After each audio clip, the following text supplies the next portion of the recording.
जो प्राप्त है उसी को अनुभव करना है। ये जो निरंतर यहाँ इतनी वार्ताएं और इतने अधिक यहाँ सशक्त प्रभावी प्रेरक उद्बोधन, उनसे निकला हुआ ये अमृत निसंदेह देह अध्यास को तोड़ने के लिए है, अज्ञान आवरण को विनष्ट करने के लिए, ये हमारी सारी अज्ञानजन्य विकृतियों से हमें मुक्त करने के लिए। अविद्या, अस्मिता आदि जितने भी क्लेश हैं, मल विक्षेप आवरण आदि जितने भी हमसे अलग और हमें ढकने के जो साधन हैं, उनसे निवृत्ति के लिए ये ब्रह्म द्रव्य है। ये अलौकिक द्रव्य सर्वथा कल्याणकारी है। अमृत के आकांक्षी हम भारतीय, हम सनातन धर्मावलंबी विविध प्रकार से अमृत से जुड़ते हैं। पंचामृत, गौ की 5 चीजें मिला ली जाएं तो वह भी अमृत ही है। पंचामृत, महापुरुषों के चरण प्रक्षालन कर लिया जाए, पाद्य पूजा, तो उसे चरणामृत कहते हैं। भगवान शालिग्राम का स्नान हो, वह भी भगवदामृत है। चरणोदक भी अमृत ही माना गया। भगवत पादोदकम पीत्वा, क्योंकि भगवान के पाद से ही गंगा निकली है, उनके चरणों से ही गंगा का उद्गम है। भगवान के चरणों से, श्री हरि के चरणों से, भगवान नारायण के ही चरणों से गंगा निकली हैं, तो इसलिए अमृत है। भगवत पादोदकम पीत्वा पुनर्जन्म न विद्यते। इतनी बड़ी महिमा है उस पादोदक की, चरणोदक की। मीरा को यही कहकर बताया गया था कि ये पादोदक है, चरणोदक है, चरणामृत है, भगवदामृत है, तो उसकी वैसी निष्ठा बन गई। यद्यपि विष था वो, यद्यपि तो विष था, उसके प्राण लेने के लिए एक बड़ा भयानक विष एक कटोरे में रखकर दिया गया, ऊपर एक तुलसी दल डाल दिया गया कि उसे भ्रम बना रहे कि ये भगवदामृत ही है, चरणोदक है, ये चरणामृत ही है।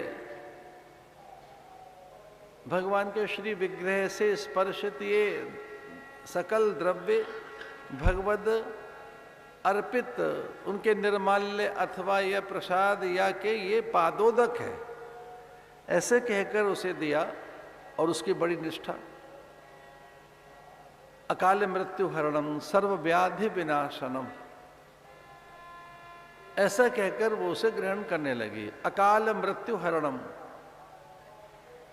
और सर्व व्याधि विनाशनम पादोदकम पीत्वा पुनर्जन्म विद्यते। ऐसे भगवान का उसने ये मानकर कि ये भगवदामृत है, और उसे कुछ हुआ नहीं, उसके प्राण बच गए,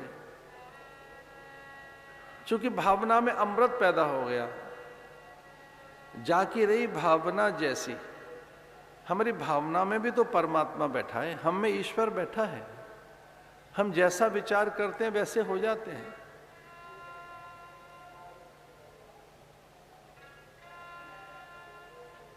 औषधम जाह्नवी तोयम वैद्यो नारायणो हरि ही, ये कहकर के ये तो गंगा जल है, पादोदक है, और भगवान को उससे स्नान कराया गया है, तो औषधि बन गई वो। औषधम जाह्नवी तोयम,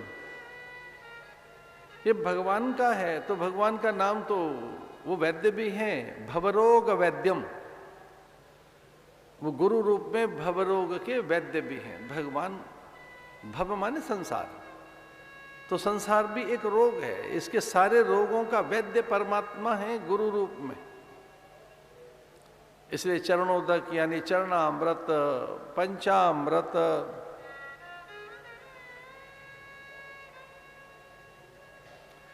सत्पुरुषों के महावाक्यों में भी अमृत निकलता है। उनके वाक्यों से ही ब्रह्म निस्सरित होता है। ब्रह्मवाणी, देववाणी, परावाणी, प्रज्ञा, उनकी प्रज्ञा से प्रसूत जो आप्त वचन है उनके, प्राय ब्रह्मज्ञानी की जिह्वा से आप्त वचन अनुसयूत होते हैं, निस्सरित होते हैं, निर्झरित होते हैं। उनकी जिह्वा जैसे मानो झरना है, उनकी जिह्वा जैसे मानो प्रपात है, वह ब्रह्म रस का स्रोत है। तो प्राय सदगुरु की जिह्वा से, महापुरुषों की जिह्वा से जो वचन निस्सरित होते हैं, चूंकि जिह्वा पर प्राय महापुरुषों के अग्रभाग पर भगवान ही रहते हैं। जिसकी जिह्वा के अग्रभाग पर भगवान रहते हों, सरस्वती रहती हो, तो एक एक वचन फिर वो अमृत ही होगा।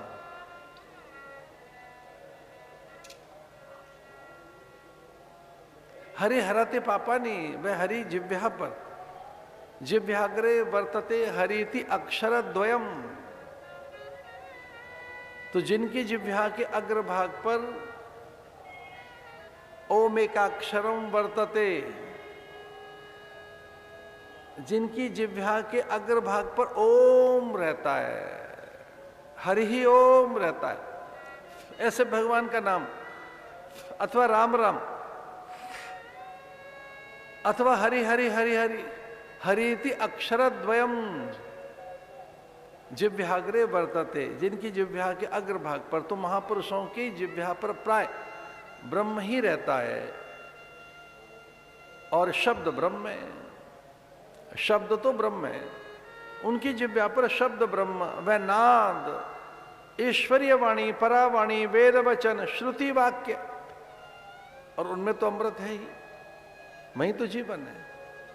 तो श्रोत्रिय ब्रह्मनिष्ठ महापुरुषों की जिह्वा से जो निस्सरित होता है वचन, वही कल्याणकारी वचन अमृत वचन कहे गए। महापुरुषों के वचन वचन नहीं है, कथन नहीं है, कथा और वार्ता नहीं है, वो केवल उपदेश नहीं है, वो केवल आख्यान, व्याख्यान, उपाख्यान, उत्प्रेक्षाएं अथवा संभाषण नहीं है, वह सामान्य वार्ता नहीं है। श्रोत्रिय महापुरुष की जिह्वा से श्रुति वचन, वेद वचन माने अमृत वचन, तो उनको कहा गया वचनामृतम, वचनामृतम।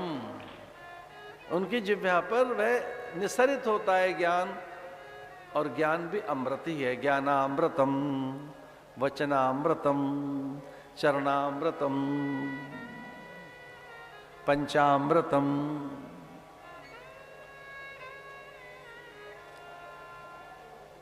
अनेक यज्ञों में भगवान कहते हैं यज्ञानाम जप यज्ञोस्मि, मैं जप यज्ञ हूं। तो जिनकी जिह्वा पर हरि हरि हरि अब भगवान नाम रहता है, भगवान का नाम भी अमृत ही है। मेटत कठिन कुंक भाल के, उल्टा नाम जपा जग जाना। ये जो भगवान का नाम है, कैसे ही उनकी जिसकी जिह्वा पे रहता है, एक भी अक्षर आपकी जिह्वा पर है, एक एक अक्षर महापातक नाशनम, एक अक्षर में भी महापातक नाश की सामर्थ्य है। एक अक्षर, एकाक्षरी मंत्र, मंत्र भी अनेक प्रकार के, एकाक्षरी, दो अक्षर का, यूं तो 1.25 अक्षर का मंत्र भी होता है। एकाक्षर, 2, 3, 4 अक्षर का मंत्र, 5, पंचाक्षर, षडाक्षर, सप्ताक्षरी, अष्टाक्षरी, नवाक्षरी, दशाक्षरी, 11, 12 अक्षर का मंत्र। 12 अक्षर का तो है ओम नमो भगवते वासुदेवाय। 24 अक्षर का मंत्र गायत्री, तत्सवितुर्वरेण्यम से लेकर 25 अक्षर का है, 28, 29 अक्षर का मंत्र मनु षोडशी आदि 36, 54 अक्षर के मंत्र हैं। और एक है शताक्षरी, लीजिए एक आनंद की बात सुनो, 100 अक्षर का भी मंत्र होता है जिसमें 100 अक्षर होते हैं, उसे कहते हैं शताक्षरी। वो महत् पुण्यों के बाद ब्रह्म विद्या श्री विद्या में जब कभी कोई प्रवीण, जब कोई प्रवेश मिल जाता है उसको और गुरु की अनन्य कृपा हो जाए, वो अनन्य अनुग्रह करें, तब वो शताक्षरी उसे प्राप्त होता है सौंदर्य लहरी के रूप में। शताक्षरी तो जिह्वा पर जो नाम है एक भी बहुत है, एक ओंकार पर्याप्त है इतना भी। पर यह भी बिना गुरु मुख से नहीं लेना चाहिए, गुरु उपदेशित करें, ये ध्यान रहे मंत्र गुरु से लेना, महापुरुषों से लीजिए। माता पिता ने जो बताया वो करिए, मन मुखा मंत्र नहीं करना चाहिए। अपने आप ऐसे कागज में से निकाल कर, कहीं किसी पुस्तक में से निकाल कर, ऐसे बहुत से कुछ लिखे हुए हैं, माया जाल है, इंद्र जाल है, देव जाल है, स्वप्न जाल है। अरे हम बचपन में थे तो 1000 पुस्तकें हमने देखी, मंत्र लिखा हुआ है, बरगद के पत्ते पे ऐसा लिख दो, सांझ में ऐसा कर दो, कई प्रयोग, भूर्ज पत्र पे ऐसा लिख दो, शहद से ऐसा लिख दीजिए, मंत्र सिद्ध हो जाएगा। ना ना ना, सिद्ध पुरुष से लिया ही मंत्र सिद्ध होगा, मनमुखी नहीं, मनमुखी नहीं। ओंकार बिंदु संयुक्तम नित्यम ध्यायन्ति योगिनः कामदम मोक्षदम चैव ओंकाराय नमो नमः। कामदम मोक्षदम चैव, अहलौकिक पारलौकिक सारी अनुकूलताएं जिससे प्राप्त हो जाती हैं वो ओंकार है। ओंकार बिंदु संयुक्तम, तो फिर एक क्या हुआ, नामामृतम मंत्रामृतम, मंत्रमयीम देवी, मंत्रमयीम देव, सर्वभाषामयीम सरस्वती। यद्यपि सारी भाषाएं सरस्वती तो है, सरस्वती से ही तो सारी भाषाएं निकली हैं, सारे अक्षरों की देवी है पराम्बा, उसी से आखर निकले हैं, सब अक्षर उसी से निकले हैं। और अगर वो गुरु मुख से श्रवण किए जाएं तो वो मंत्रामृतम, वचनामृतम, ज्ञानामृतम। और भैया एक और अमृत है बहुत अच्छा सा, वो हमने भी अनुभव किया, वह दृश्यामृतम। महापुरुषों के दर्शन से भी अमृत का लाभ मिलता है। साधुनाम दर्शनम पुण्यम, ये साधु के दर्शन से पुण्य मिलता है, अच्छे महापुरुषों के दर्शन करने से पुण्य मिलता है, पाप नाश होता है। मुझे स्मरण आता है पूज्य करपात्री जी का ब्रह्मलीन भगवत स्वरूप, भगवान के ही जैसे स्वरूप पूज्य करपात्री जी महाराज, वो तो यहां तक कहते थे कि पुण्य के लिए आप पत्र का स्पर्श कर लें, जल का स्पर्श कर लें, सूर्य को प्रणाम कर लें, गौ को प्रणाम कर लें, अतिथि का आदर कर लें, ये पूरी प्रकृति ही परमात्मा है, इसको ही प्रणाम कर लीजिए। बोले विनय पूर्वक रहने से, अन्य का आदर का भाव रखने से, दूसरों में पूज्य भाव रखने से भी पुण्य की प्राप्ति होती है। दूसरों के सद्गुणों के कारण आप नमित हों, झुके से रहें, उनका आदर करें, अन्यों को श्रेष्ठ मानकर, उनके सद्गुणों को देखते हुए और प्रणम्य भाव से हैं आप उन्हें शीश झुका रहे हैं, तो पुण्य की प्राप्ति होगी।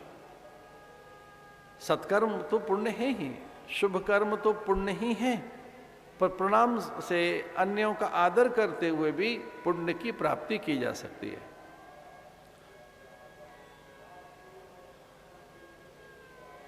यहां हम आए हैं दो काम करने के लिए, प्रायश्चित के लिए और अपवर्ग की सिद्धि के लिए। एक तो प्रायश्चित हो जाए हमारा, कोई हमसे भूल हुई, साधन दो ही प्रकार के लिए। एक तो उसमें पहली विधि प्रायश्चित विधि, जो ये सकल कर्म कांड है, ये हमारा प्रायश्चित करने के लिए, शुद्धि करने के लिए, अंतःकरण की शुद्धि, पवित्रता के लिए। और अंतःकरण की पवित्रता तीर्थों में, महापुरुषों के संग, सत्संग में शुभ कर्म करते हुए, यज्ञ कर्म करते हुए होती है। कथा में चले, कथा में विश्वामित्र उन्हें वन में लेकर गए। ताड़िका के तारण के बाद भगवान अहिल्या के उद्धार के लिए तत्पर। अहिल्या उद्धार से पूर्व भगवान गंगा के तट पर पहुंचे।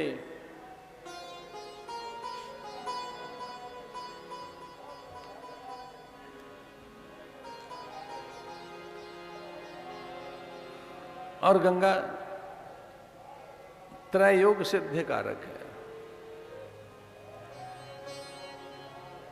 ये देश आध्यात्मिक देश है। यहां जन्म लेने का अर्थ है कि हमको साधन करना है। यहां जन्म लेने का अर्थ है कि हमको प्रायश्चित करना है, व्रत करने, उपवास करना है, आध्यात्मिक उत्कर्ष करना है। इस देश में जन्म लेने का अर्थ यही है कि अपने जीवन को सार्थक करना है, जीवन को सिद्ध करना है, उसकी पूर्णता अर्जित करनी है। अन्य देशों में ऐसा विचार भी नहीं है। नदियों के प्रति, झील जलाशयों के प्रति, वनस्पतियों के प्रति, जीव जंतुओं के प्रति, कीट मतंग, मीन भी, कुरंग के प्रति, गज के प्रति, मूषक के प्रति जो आदर का भाव हम में, वो अन्य नहीं। वह नदियां हैं, बड़ी विशाल का है, ऐसा नहीं कि नदियां नहीं है। अफ्रीका में है, साउथ अमेरिका में है, या कि वो वहाँ पूरे अमेरिका में, यूरोप में नदियों की तो देखिए, ब्राजील, वो सामान्य नदियां नहीं, नद हैं। लेकिन जो बात गंगा में, यमुना, सरस्वती, गंडकी, कावेरी, कृष्णा, सरयू, महेंद्र, तनया में है, ये नदियां मोक्षदायिका हैं।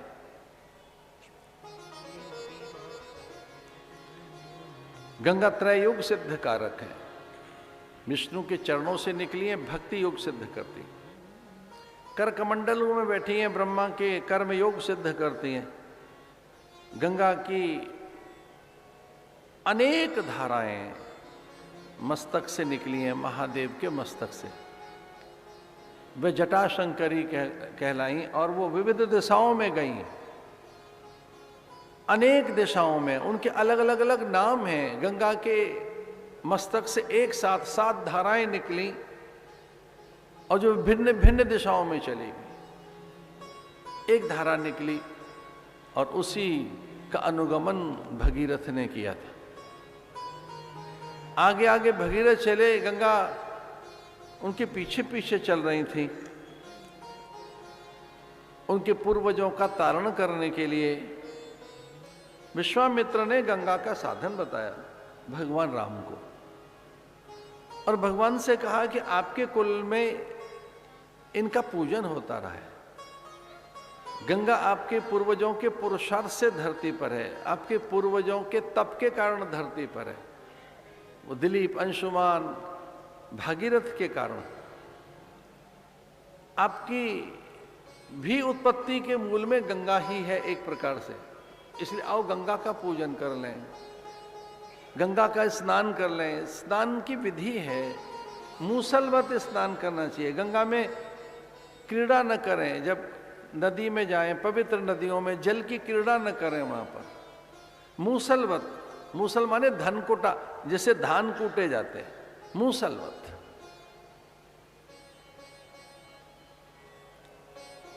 अंगुष्ठ से कर्णरंध्र बंद करते हुए, ये विधि है। अंगूठे से कान बंद करते हुए और तर्जनी से आंखें बंद करनी है, मध्यमा से नासिका बंद करनी है, ये विधि है। ये दोनों आंखें तर्जनी से बंद करनी है, मध्यमा से नासापुट बंद करने हैं, कान बंद करने अंगूठे से, और इस प्रकार से स्नान करना होता है। पहले 3 डुबकी लगाई जाती हैं, फिर सप्तदोष शुद्धि के लिए 7, और इस प्रकार से 16 डुबकी का विधान है। 16 पितरों का तर्पण होगा, उसमें सूर्य को जल दिया जाए, मातृ पितृ गुरु उनके लिए डुबकी लगाई जाती है। ध्यान रहे, माता पिता का स्मरण किया जाता है गंगा स्नान के समय, पूर्वजों का, अपने पिता के पिता के पिता के पिता का, उनका स्मरण किया जाता है। ओम पुनंतु पितरः पुनंतु सौम्यासा, पुनंतु पितरः सौम्यासा। सौम के लिए, अमृत के लिए, वह कल्याण के लिए मैं डुबकी लगा रहा हूं। ओम पुनंतु पितरः पितामह प्रपितामह पवित्रेण शतायुषः। मैं अपने पिता के पिता के पिता के पिता, हे परम पिता परमेश्वर, आपका स्मरण करते हुए, ऋषि परंपरा का ध्यान करते हुए गंगा में डुबकी लगाने के समय पूर्वजों का ध्यान करो, अपनी पितृ सत्ता का, माता का, माता पिता का स्मरण करते हुए मनसा वाचा कर्मणा, जो आपसे भूल हुई उसका प्रायश्चित करते हुए, और उस समय ऐसे धन कुटे की तरह से डुबकी लगाई जाती है, मुंह सलबत, उसमें तैरा नहीं जाता।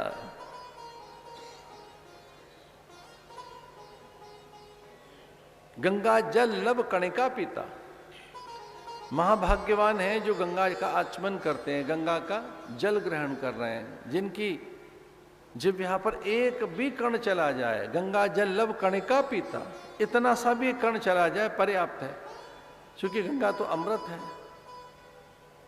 सामान्य जल में 12 तत्व होते हैं, शुद्ध जल के अंदर। पूरी धरती में एकमात्र गंगा नदी ऐसी है जिसमें 14 हैं, 2 और अतिरिक्त हैं, 2 तत्व अतिरिक्त हैं। 12 तत्व रहते हैं जो विशेष तत्व हैं जल में, पर गंगा में 14 हैं। 2 अलग प्रकार के तत्व हैं जो अमृतत्व कहा जा सकता है, भगवतत्व कहा जा सकता है, वही ब्रह्म द्रव्य है। इसलिए भगवान ने गंगा में स्नान किया, और तुलसी बाबा बड़ी सुंदर सी चौपाई लिखते हैं इस प्रसंग में।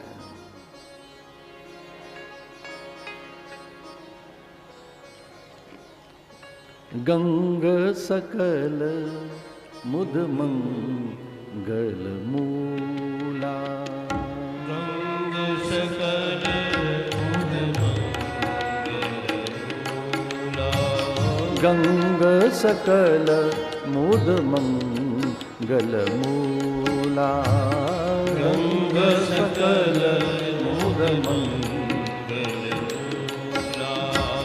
सब सुख कर निहरणी भवशूला, सब सुख कर निहरणी भवशूला।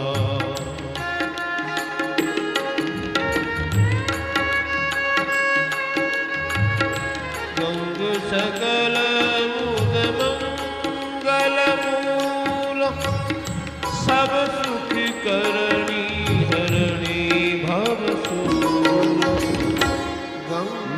सकल मुद मंगल मूला, गंग सकल मुद मंगल मूला।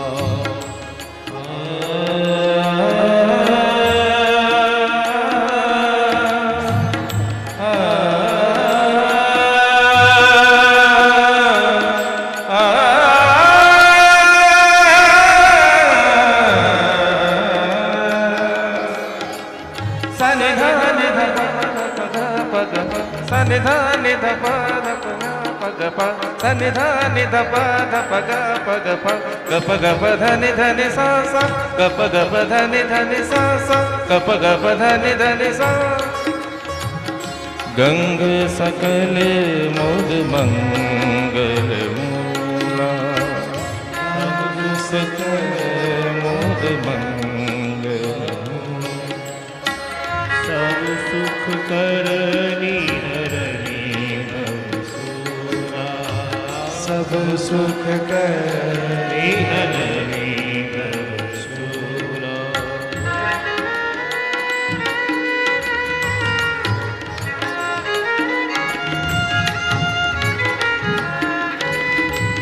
भगवान ऋषियों के साथ स्नान कर रहे हैं गंगा में। तुलसीदास जी लिखते हैं, तब प्रभु ऋषि समेत नहाए, तब प्रभु ऋषि समेत नहाए, विविध दानी मही देवन पाए, विविध दानी मही देवन पाए, गंग सकल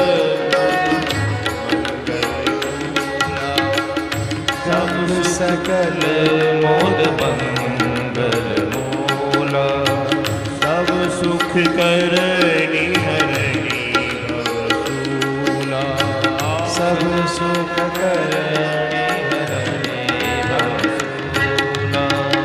आश्रम एक दीख मगमाही, मग जीव जंतु राही, गंग सकल मंगल मूला, सब सुख करन है भवसूला।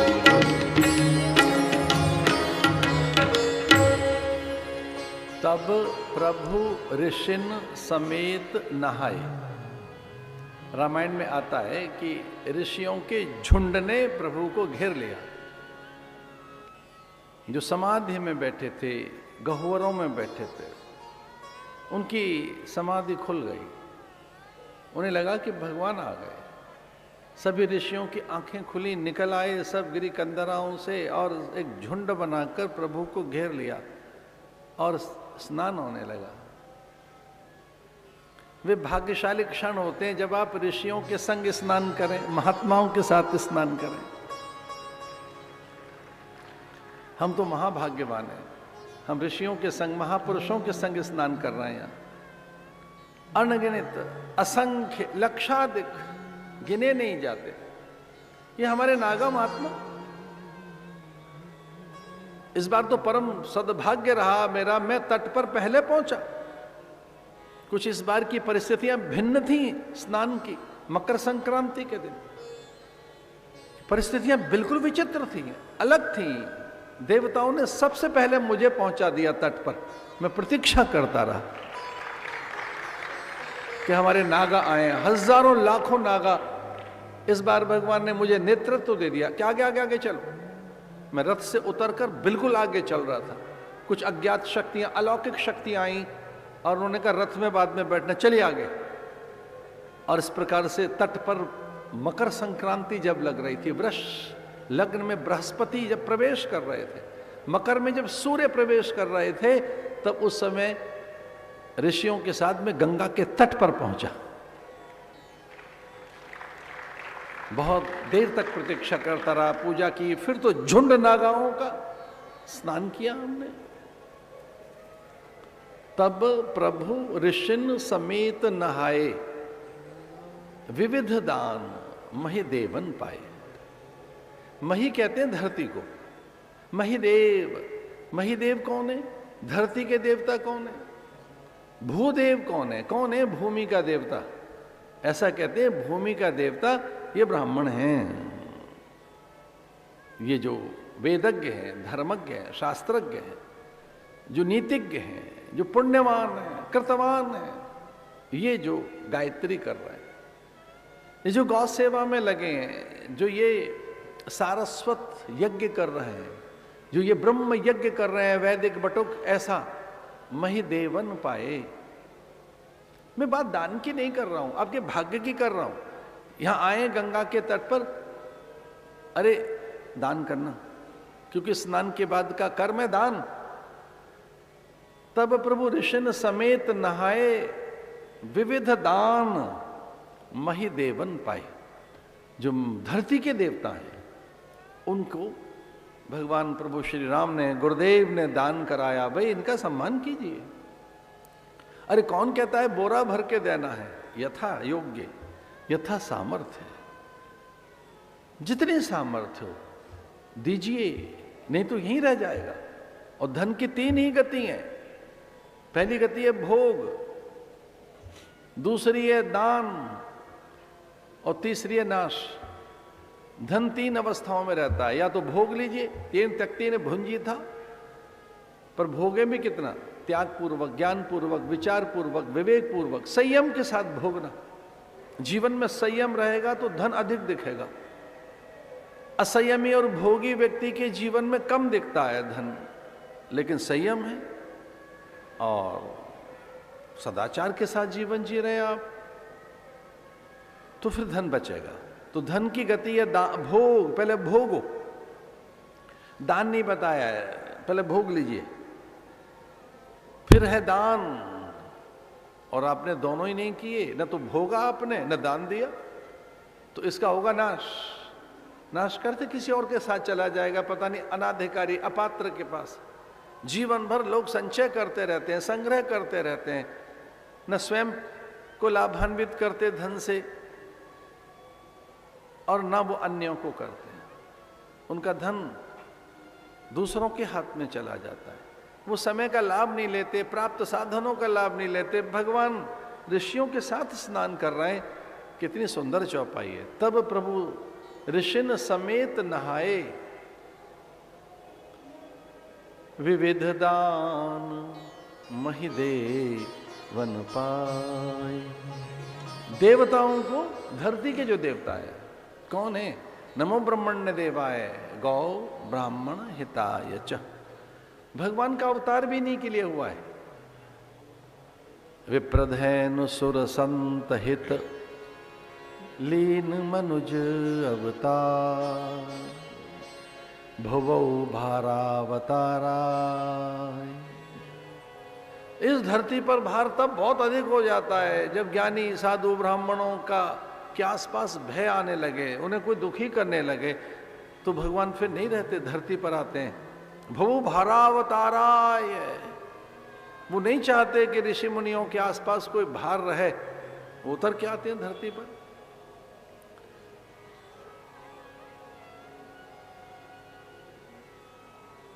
ये एक भाग्य की बात है कि हम भारतवासी सरोवरों के पास हैं, सुंदर जलाशयों के पास हैं, विविध प्रपात और झरनों के पास हैं कि गंगा के तट पर है। इससे कायिक शुद्धि होती है, मानसिक होती है, इससे बुद्धि में प्रकाश आता है, मन की मलिनता दूर होती है। भैया अमृत है वो। विश्वामित्र की कथा आती है श्रीमद् वाल्मीकि रामायण में। पुरुषार्थ से क्या प्राप्त नहीं कर लिया उन्होंने। जो पुरुषार्थी है वो कुछ भी प्राप्त कर लेता है, जो निरुद्योगी आलसी है उसके हाथ कुछ नहीं लगा है। प्रचंड पुरुषार्थी बताया गया विश्वामित्र को। गायत्री प्रकट की उन्होंने, गायत्री सामने खड़ी हो गई। जिसने गायत्री का साक्षात्कार कर लिया हो, गायत्री को प्रकट कर दिया हो, ऐसे विश्वामित्र त्रिकाल संध्या, सूर्य के साथ जीवन। ध्यान रहे, जो जीवन सूर्य के साथ नहीं है, जिसमें सूर्य की भूमिका नहीं है, उस जीवन की सिद्धि में संदेह है। जो आलस्य है, दरिद्रता है, पितरों का प्रकोप है, वो इसी से है। जिसका जीवन सूर्य के साथ नहीं है, उसे अवसाद घेर लेगा, अनेक रोग घेर लेंगे, उसके शरीर में वो द्रव्यों का निर्माण नहीं होगा, उसकी अंतर की चेतना सुप्त हो जाएगी। जिसका जीवन सूर्य के साथ जुड़ा हुआ नहीं है। हाँ, कुछ जीव ऐसे भी हैं जो रात को जगते हैं, और अनेक पशु पंछी ऐसे भी हैं, लेकिन प्राय सूर्य से जिनका जीवन है, सूर्य संयम है।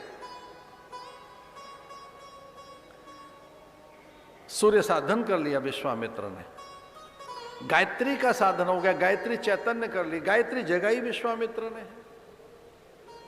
त्रिशंकु को स्वर्ग भेजा, अप्सरा आई, रंभा, यूं मेनका, ठीक है, साधना में गतिरोध आया, फिर से साधना चल पड़ी। साधना में गतिरोध तो उन्हीं के आएगा जो चल रहे हैं, जो चला ही नहीं है वो ठहरेगा कैसे।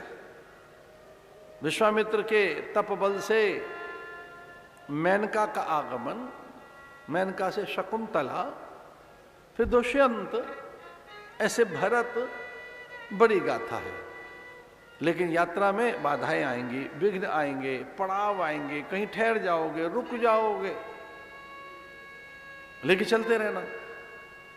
संभव हो तो इसी जन्म में कीजिए, अन्यथा तो जन्मांतरित भवेत पुण्यम तदा भागवतम लभेत।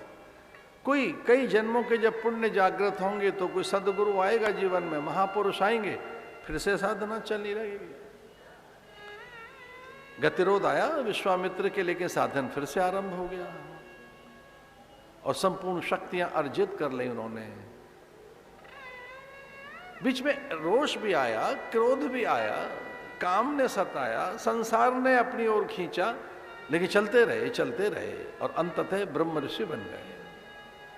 अंततः गायत्री सिद्ध हो गई, मंत्र सभी चैतन्य हो गए, जितने भी मंत्र थे वो सब उनके अनुगत हो गए, सारी विद्याएं उनके पास पहुंच गई। बला अतिबला, जो बल थे, हजार हजार ब्रह्मास्त्रों को खंडित करने के लिए कृत्या वो बना सकते थे, इतनी शक्तियां अर्जित कर ली उन्होंने मंत्र से।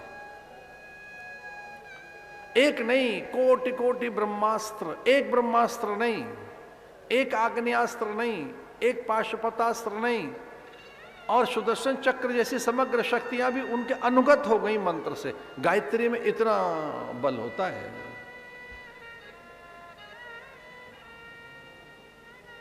ब्राह्मण के पास तो बल ही गायत्री का होता है, ब्रह्म तेज। साधकों के पास तो बल ही मंत्र का होता है, मंत्र बल। इससे बड़ा कोई बल नहीं है। दैवाधीनम जगत सर्वम मंत्राधीनम दैव।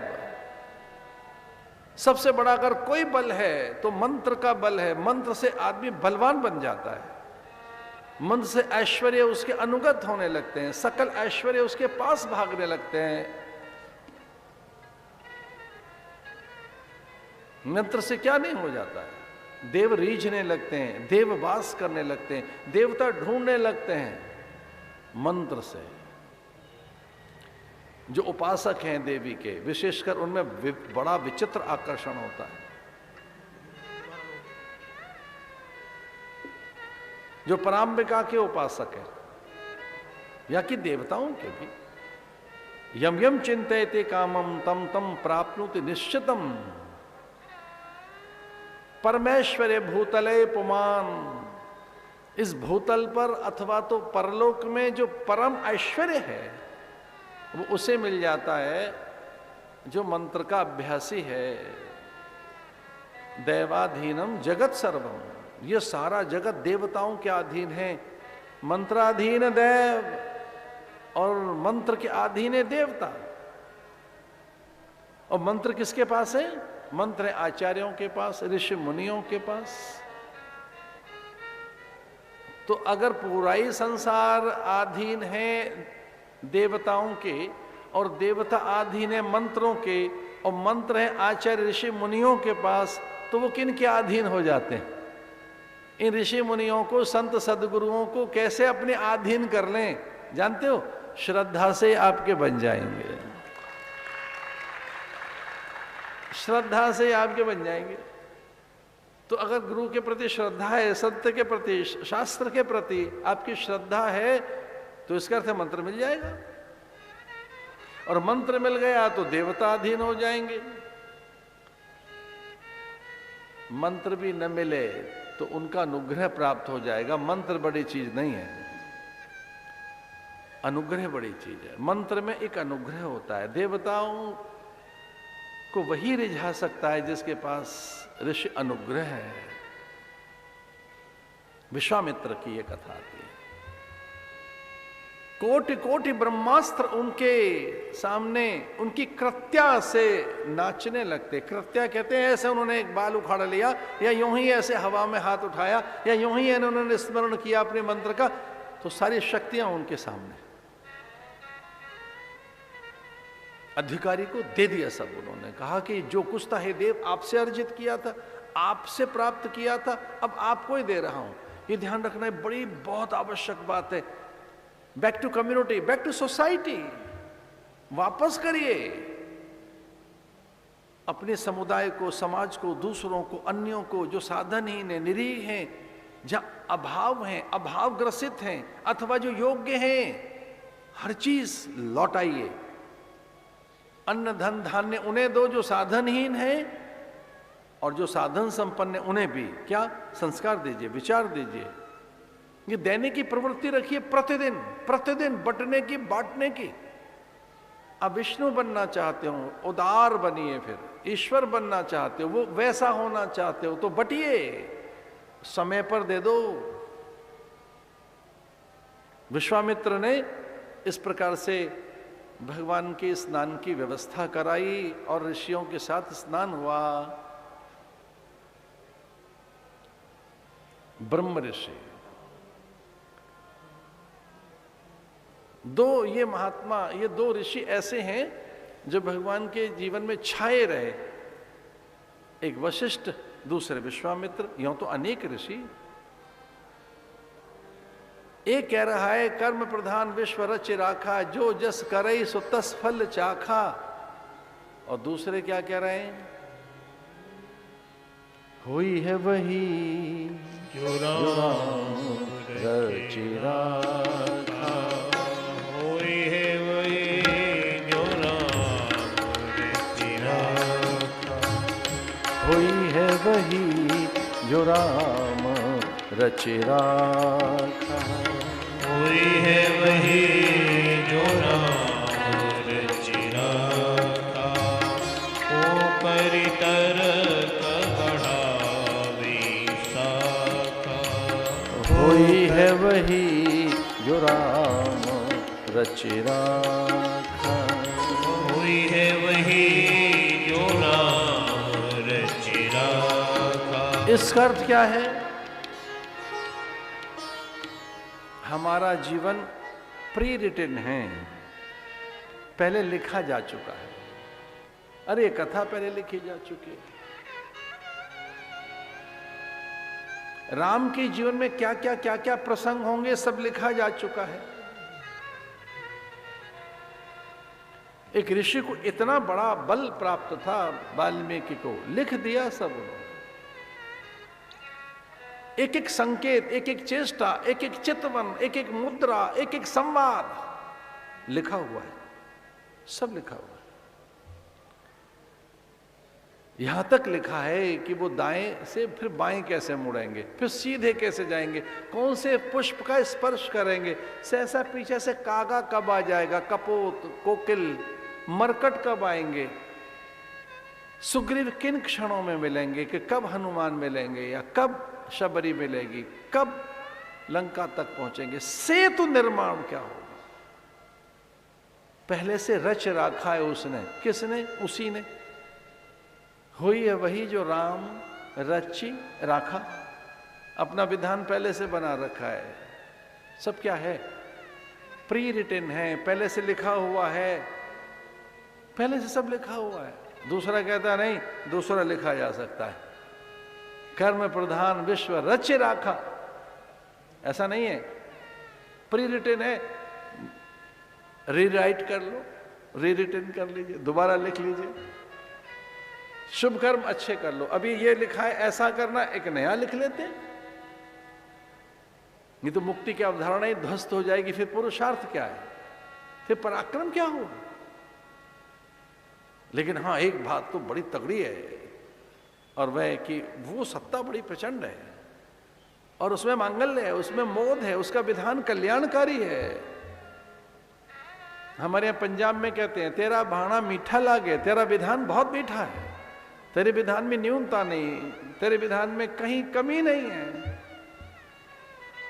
तेरी सत्ता के बिना हे प्रभु मंगल मूल, पत्ता तक हिलता नहीं, खिले न कोई फूल। तेरी सत्ता के बिना हे प्रभु मंगल मूल। भगवान की सत्ता अजेय है, उनका विधान सर्वथा कल्याणकारी है। निर्दोष ही समम ब्रह्म, वो निर्दोष है, विधान हितकर सुखकर कल्याणकारी है। किसी भी जीव के लिए उसमें न्यूनता नहीं है, कभी नहीं है।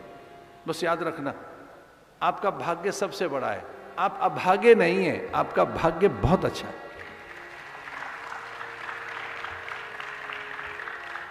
पर कर्म करके, शुभ कर्म करके नया भाग्य भी बनाया जा सकता है। एक ये कह रहे हैं, भाग्यवादी एक पुरुषार्थवादी, दोनों बातें एक ही हैं, अलग अलग कुछ नहीं है। प्रारब्ध जो है ये तो भोगना ही है, पर एक नया पुरुषार्थ भी कर सकते हैं। और ज्ञान में जब आंखें खुलती हैं तो हमारा दोनों ही चीजें खो जाती है, ना पाप रहता ना पुण्य रहता, ना जन्म है ना मृत्यु है, आप अकेले रह जाते हैं। आंख खुलने के बाद तो कुछ रहता ही नहीं, फिर तो जगत तमाशा है। ऐसे विश्वामित्र की ये अद्भुत कथा, वो जीवन में आए तो नए अध्याय खुले, वो पथ प्रदर्शक हैं। और ये बात हम भूल जाते हैं कभी कभी कि जीवन में पथ प्रदर्शक होना चाहिए, कोई राह बताने वाला, कोई रास्ता बताने वाला, कि कहीं हम किसी विपरीत मार्ग पर तो नहीं चल पड़े। और कुछ लोग उल्टे रास्ते चल पड़ते हैं, कुछ लोग बिल्कुल उल्टा रास्ता ले लेते हैं, कोई दूसरा ही रास्ता ले लिया। कई बार तो लौकिक भाषा में ऐसा बोलते हैं, आदमी गलत रास्ते पे चल रहा है, रास्ता ठीक नहीं है इसका, ये गलत रास्ते पे चल पड़ा। इसका अर्थ क्या है कि आप उस मार्ग पर जा रहे हैं जहां शुभ कर्म नहीं है, पुण्य कर्म नहीं है, आप सत्य से विमुख हो गए, आप धर्म से च्युत हो गए, धर्म खो गया आपके जीवन में, सदाचार चले गए, नैतिकता आपकी चली गई। जिस मार्ग पर आप जा रहे हैं वहां अपने मन और इंद्रियों को खुला छोड़ दिया है, अच्छी बात नहीं। अचानक, और देखिए कभी ऐसा हो कि आप गाड़ी में बैठे हैं और जा रहे हैं, एक दिन ऐसा हो कि आप गाड़ी में बैठे हैं और जा रहे हैं और अचानक कोई आपकी गाड़ी रोके और आपको टोक कर पूछे, आप कहीं जा रहे हैं, आप अपने वाहन में बैठे हैं, अपनी कार में बैठे हैं, कल्पना कीजिए अपनी गाड़ी में बैठे हो और अचानक ही कोई आपकी गाड़ी रोके, रुको रुको भाई, और आपसे पूछे कि कहाँ जा रहे हो। आप जाते हुए आपकी गाड़ी हमने रोकी बस ये पूछने के लिए जा कहाँ रहे हो, और आपके पास उत्तर न हो, आप ये कह दीजिए मुझे पता नहीं है, तो ड्राइवर को पता होगा, मुझे नहीं पता, ड्राइवर से पूछ लो ये बताएगा। तो ये इससे बड़ा क्या संकट है आपके जीवन में, आपको ये पता ही नहीं आप जा कहाँ रहे हैं। सामान बांध रखा है, पूरा कुटुंब कबीला घर पूरा परिवार आपके पास बैठा है, आप अंदर बैठे हैं, आप जा रहे हैं कहीं, और हम आपसे पूछ रहे हैं भैया कहाँ जा रहे थे। बड़ी सुंदर सी गाड़ी है, बड़े अच्छे कपड़े पहन रखे हैं, बड़े सुंदर आभूषण हैं, बड़ी महंगी महाराज चीजें आपके आसपास है, जा कहाँ रहे हो। तो आप एकदम कहेंगे हमें तो पता नहीं कहाँ जा रहे हैं, तो ड्राइवर को पता होगा। और फिर हम ड्राइवर से पूछे भैया इन्हें कहाँ लेके जा रहे हो, तो ड्राइवर पता है क्या उत्तर देगा कि जहां जहां जो चीज मुझे अच्छी लगेंगी मैं वहां घुमा फिरा के इनको ले आऊंगा। तो इनकी मर्जी से नहीं जा रहे हो क्या, बोले इनकी मर्जी थोड़ी चलती है, मर्जी तो मेरी चलती है। वो पता है कौन सी गाड़ी है, आपके जीवन की गाड़ी, और ड्राइवर जानते कौन है, आपका मन आपका ड्राइवर है। आपका मन आपका ड्राइवर है, आपको पता ही नहीं जब को जाना क्या है, तो मन को पता है, जहां मन ले जाएगा वहां जाएंगे, जो मन को अच्छा लगेगा करेंगे। मन वांछित फल पावे, कष्ट मिटे तन का। अरे हमारा थक गए लोग चिलिया करते करते, चिलिया हमारे यहाँ 40 चक्कर लगाने को कहते हैं। देवता के दिन 40 चक्कर, देव द्वार पर, दहलीज पर, देवालय में 40 दिन का नियम है, हमारे चिलिया है। क्या कर रहे हैं ये 16 सोमवार 16 शुक्रवार, ये दुनिया भर के व्रत उपवास सारे हैं किस लिए जानते हो, किसके लिए? ड्राइवर की कामना की पूर्ति के लिए। ड्राइवर कौन है? मन, मनोकामना, मनवांछा, मनोरथ, मनोरथ सिद्ध हो जाए हमारा। मन कामना, मन की जो कामना है वो पूरी हो जाए, मन की वासना पूरी हो जाए, मन की इच्छाएं पूरी हो जाए, जो मन को अच्छा लगता है वो हो जाए, मन को जो सुहाता है वो अच्छा लग जाए। कोई आपसे कोई पूछ ले कि क्या लगता है, हमारे मन को अच्छा लगता है। अच्छा, आपके मन को अच्छा लगता है, आपको अच्छा नहीं लगता? ये हमारे मन को बहुत अच्छा लगता है, हमारे मन को ये चीज अच्छी लगती है। अच्छा, आपके मन को अच्छी लगती है, आपको नहीं लगते?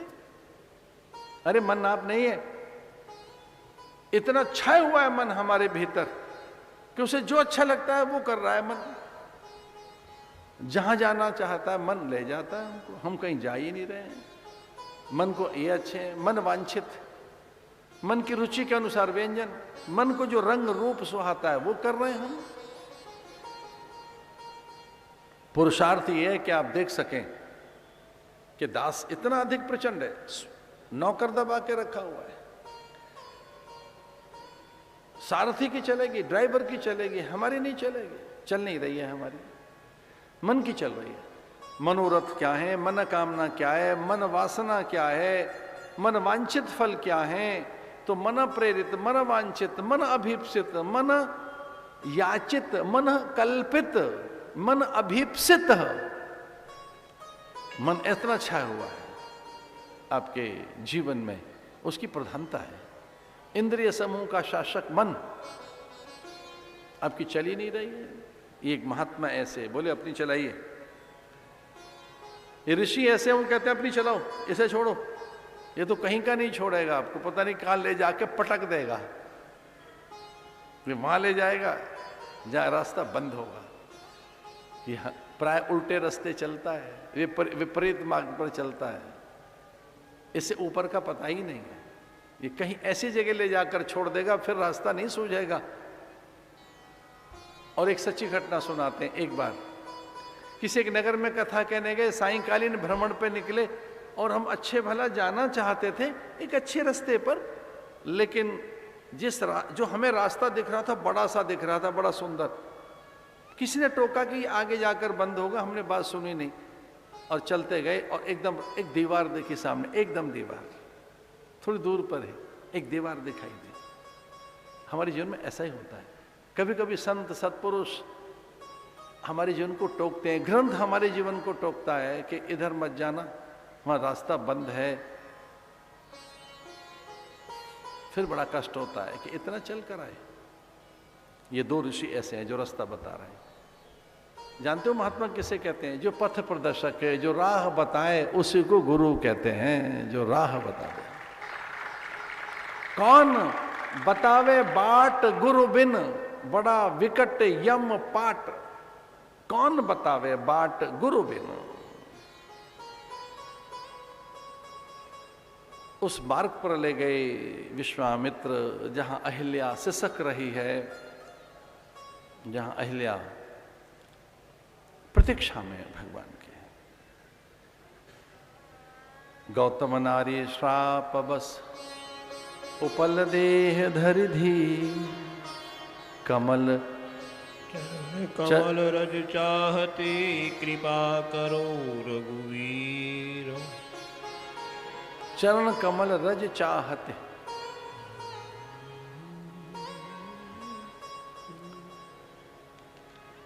बड़ा तो वो है जो दूसरों की भूलें भुला दे। कभी अपने से कहिए कि एक दिन बड़ा बन के जीना है, बड़ा बनकर, फिर और बड़ा बनकर। सबसे बड़ा वो है जो दूसरों के पाप नहीं देखता, दूसरों की भूलें नहीं देखता।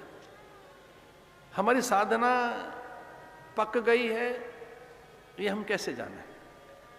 हमें आध्यात्मिक विकास हो गया, ये हम कैसे माने? जिनके भीतर में आध्यात्मिक विकास हो गया है, जिसके भीतर मंत्र जग गया है, उसका एक लक्षण ये है कि दूसरों के अपराध, दूसरों की भूलें, दूसरों की न्यूनताएं, दूसरों की दुर्बलताएं, दूसरों की कमियां उसे नहीं दिखाई देती। दूसरों की गलतियां न दिखें, इसका अर्थ आप साधक बन गए।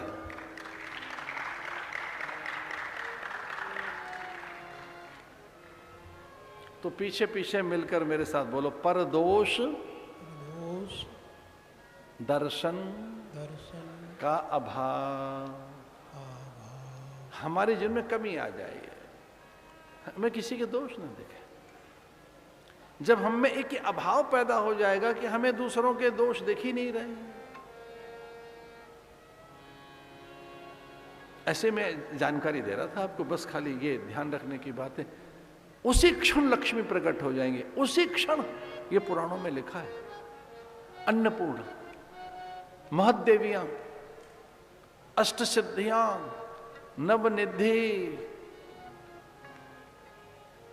हमारे सारे पुण्य क्षीण हो जाते हैं निंदा करके, अपवचन बोलकर, दुर्वचन बोलकर, कटु वचन बोलकर। हमारी दृष्टि में इतना दोष है, हम दूसरों को देखकर ही घृणा करते हैं। ईर्ष्या है, द्वेष है, दूरियां हैं, अलगाव है, उपहास है, उपेक्षा है, अवमानना है, अवहेलना है, तिरस्कार है, बहिष्कार है। ओह, कितना नेगेटिव है आदमी। क्रूर ग्रहों के कारण होता है, ये पाप ग्रहों के कारण होता है। ये पूर्व के पाप हैं जो आपको इतना छोटा बना रहे हैं। इतने हैं आप, सागर जितने हैं आप, अनंत आकाश जितने हैं आप। अरे ब्रह्म हैं भाई आप, क्या क्षुद्रता में बैठे। मुझे साहस पूर्वक एक बात कहने दीजिए, मैं मिथ्या नहीं बोल रहा हूं। जिस दिन आप दूसरों के दोष भुला देंगे और बाहें पसार कर उसका स्वागत करोगे, लक्ष्मी, अन्नपूर्णा और सारी सिद्धियां एकदम साथ खड़ी होंगी, उसी समय साथ खड़ी होंगी, उसी पल वो भंडार भर देंगे। कटोर दान में जहां भोजन रखने का जो पात्र है, अन्यों का भी भोजन रखिए। इतनी दाल नहीं, इतनी बनाओ। दिया एक नहीं, अनेक जलाओ। अनेक के लिए विचार करो, एक के लिए नहीं। वो एक नहीं है, अनेक है। वो छोटा नहीं है, अनंत है। इतना सोचो, उतना आएगा।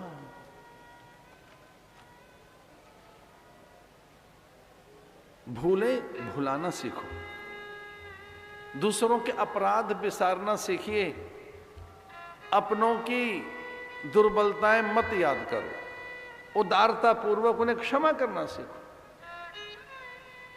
ये सीक्रेट है लक्ष्मी जी का, स्कंद पुराण में आता है।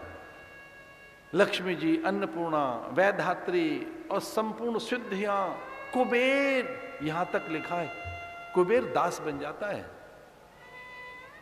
कुबेर उसके पीछे पीछे चलता है। कुबेर पीछे पीछे चलता है उस आदमी के जिसने ये व्रत ले लिया कि मैं किसी की निंदा नहीं करूंगा, मुझे अवमानना नहीं करनी, अपवचन नहीं बोलने, कटु वचन नहीं बोलने, दृष्टि में दोष नहीं लाना है। अरे अभागे बनकर हैं हम, बाहें पसार के स्वागत करो दूसरों को। हमारे ग्रह हमको देखने नहीं देते।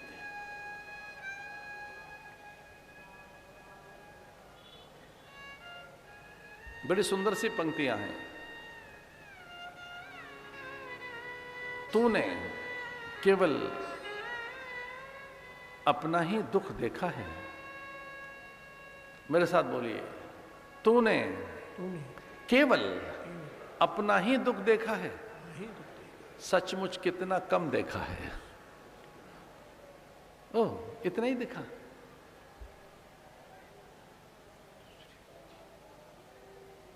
नजर कमजोर हो गई हो तो आइए हम चश्मा नया लगा दें आपका।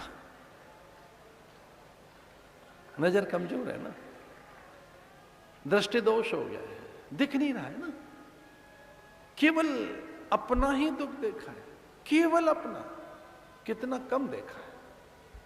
तो जिसने केवल अपने दुख देखे, उसकी दृष्टि कितनी सीमित, कितनी संकुचित।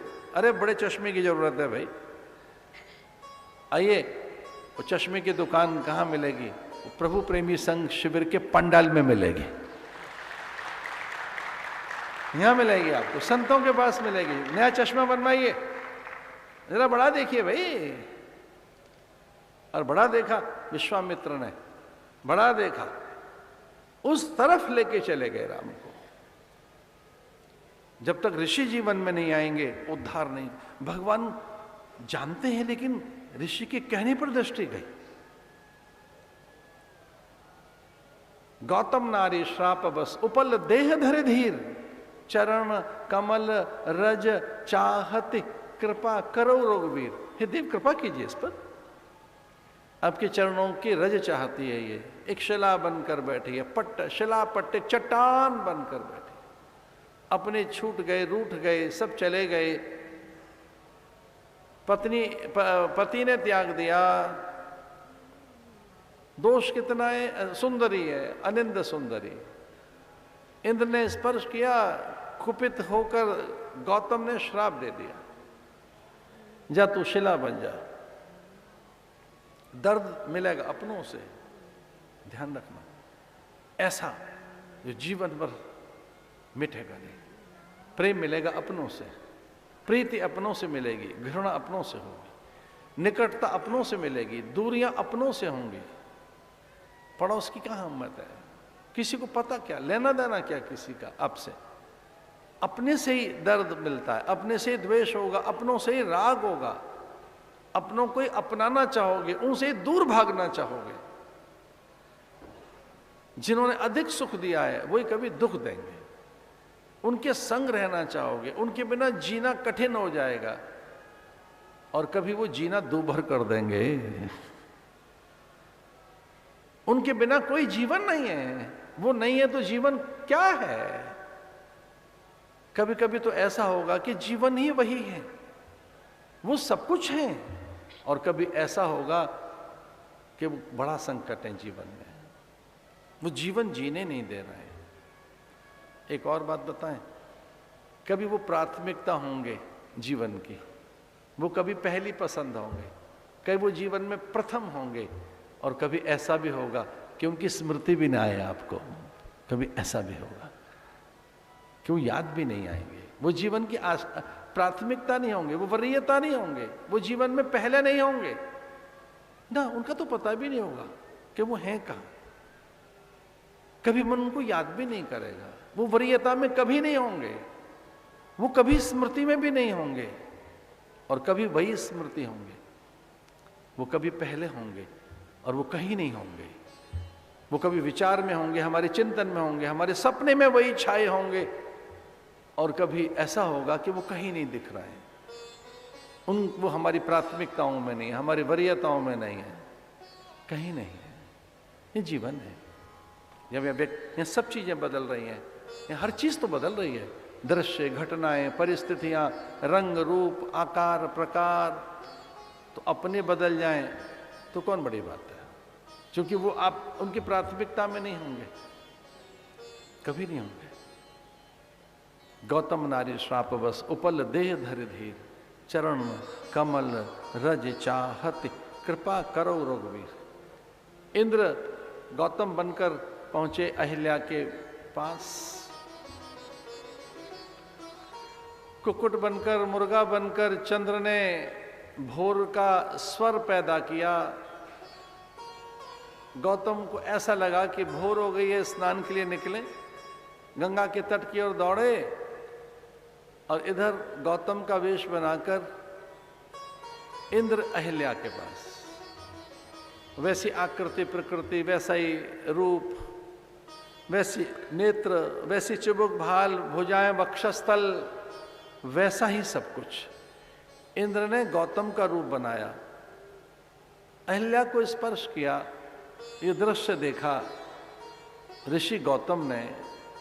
अहिल्या अपने दो पति देख रही है, एक वो जो द्वार पर है, कुपित है, क्रोधित है, श्राप देने के लिए तैयार है, एक दूसरा जो उसे स्पर्श करने के लिए व्याकुल है। इनमें दोनों पति में कौन मेरा पति है? इंद्र वैसा ही बनकर आए जैसा गौतम थे, और गौतम को ये पता लगा मेरे साथ छल हुआ है, मेरी पत्नी के पास कोई और है तो भागे, और वो रोक नहीं पाए, भयानक श्राप दिया। इंद्र को भी इंद्र पद चला गया, चंद्र को भी कि उसमें किंचित कालिमा है, और अपनी पत्नी को कि तू शिला बन जा।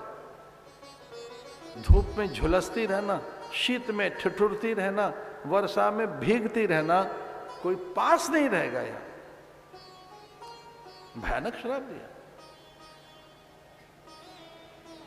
वाल्मीकि रामायण में तो यह भी था कि अहिल्या इंद्र की अंतरंगता हो गई थी, लेकिन ये प्रसंग मैं उस तरह से कभी नहीं सुना था। अंतरंगता के लिए भी इंद्र ने ही बाध्य किया।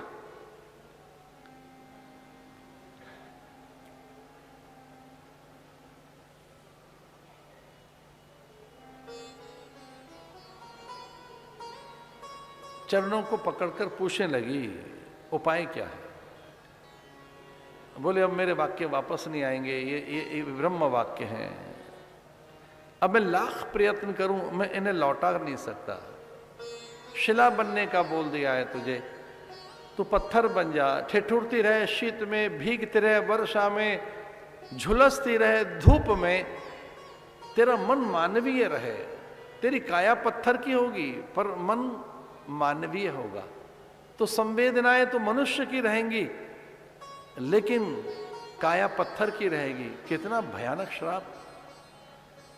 बोले अब मैं लौटा नहीं सकता। गौतम को भी लगा कि कठोर श्राप दे दिया, भयानक वचन बोल दिया, वज्र वचन है, ये नहीं बोलने चाहिए। ऐसे में संयम और विवेक काम में आता है। निरंतर सत्संग करोगे तो विवेक बंधा रहेगा, विवेक से च्युत नहीं होगे। लेकिन अब तो शब्द निकल गए थे। पूछा था रोते हुए अहिल्या ने कि उद्धार कैसे होगा, कौन है जिसे दूर करेगा, इस श्राप से मुक्त कैसे होंगे। तब उन्होंने कहा कि विश्वामित्र का ध्यान जाएगा, वो राम को इस मार्ग से लाएंगे और जब राम की दृष्टि पड़ेगी तो सारे शाप ताप पाप संताप भाग जाएंगे, क्योंकि ये तो परमात्मा ही कर सकता है, किसी और में अब उतना बल नहीं। इस श्राप से मुक्ति केवल ईश्वर कर सकता है। इस मार्ग से आएंगे प्रभु, मैं देख रहा हूं विश्वामित्र उनको ले आएंगे, विश्वामित्र कहेंगे कि कल्याण करो, उनके चरण उठेंगे, उनके चरण की धूल तेरे मस्तक पर पड़ेगी और तू फिर से चैतन्य हो जाएगी, पाप मुक्त हो जाएगी। तब तक मैं करूं क्या, राम राम रटती रहना। वो आएंगे जरूर, लेकिन अब मैं शब्द वापस नहीं ले सकता, मेरा श्राप वापस नहीं होगा और मैं भी व्याकुल रहूंगा। मैं बहुत सहज तो नहीं रहूंगा, मैं तेरी प्रतीक्षा करूंगा। मैं घोर तपस्या में जा रहा हूं, प्रतीक्षा करूंगा। राम तुझ पर कृपा करेंगे, तेरा उद्धार होगा, हम फिर से मिलेंगे। लेकिन तू राम राम रटती रहना। और वो रट रही है राम। वो क्या रट रही है, राम राम राम राम राम। श्री राम शरणम समस्त जगतां, रामं विना का गति। रामेण प्रतिहन्यते कलिमलं, रामाय कार्यं नमः। रामात्र्य सति काल भीम भुजगौ, रामस्य सर्वं वशे। रामे भक्तिखंडिता भवतु मे, राम त्वमेवाश्रयः, राम त्वमेवाश्रयः, राम त्वमेवाश्रयः।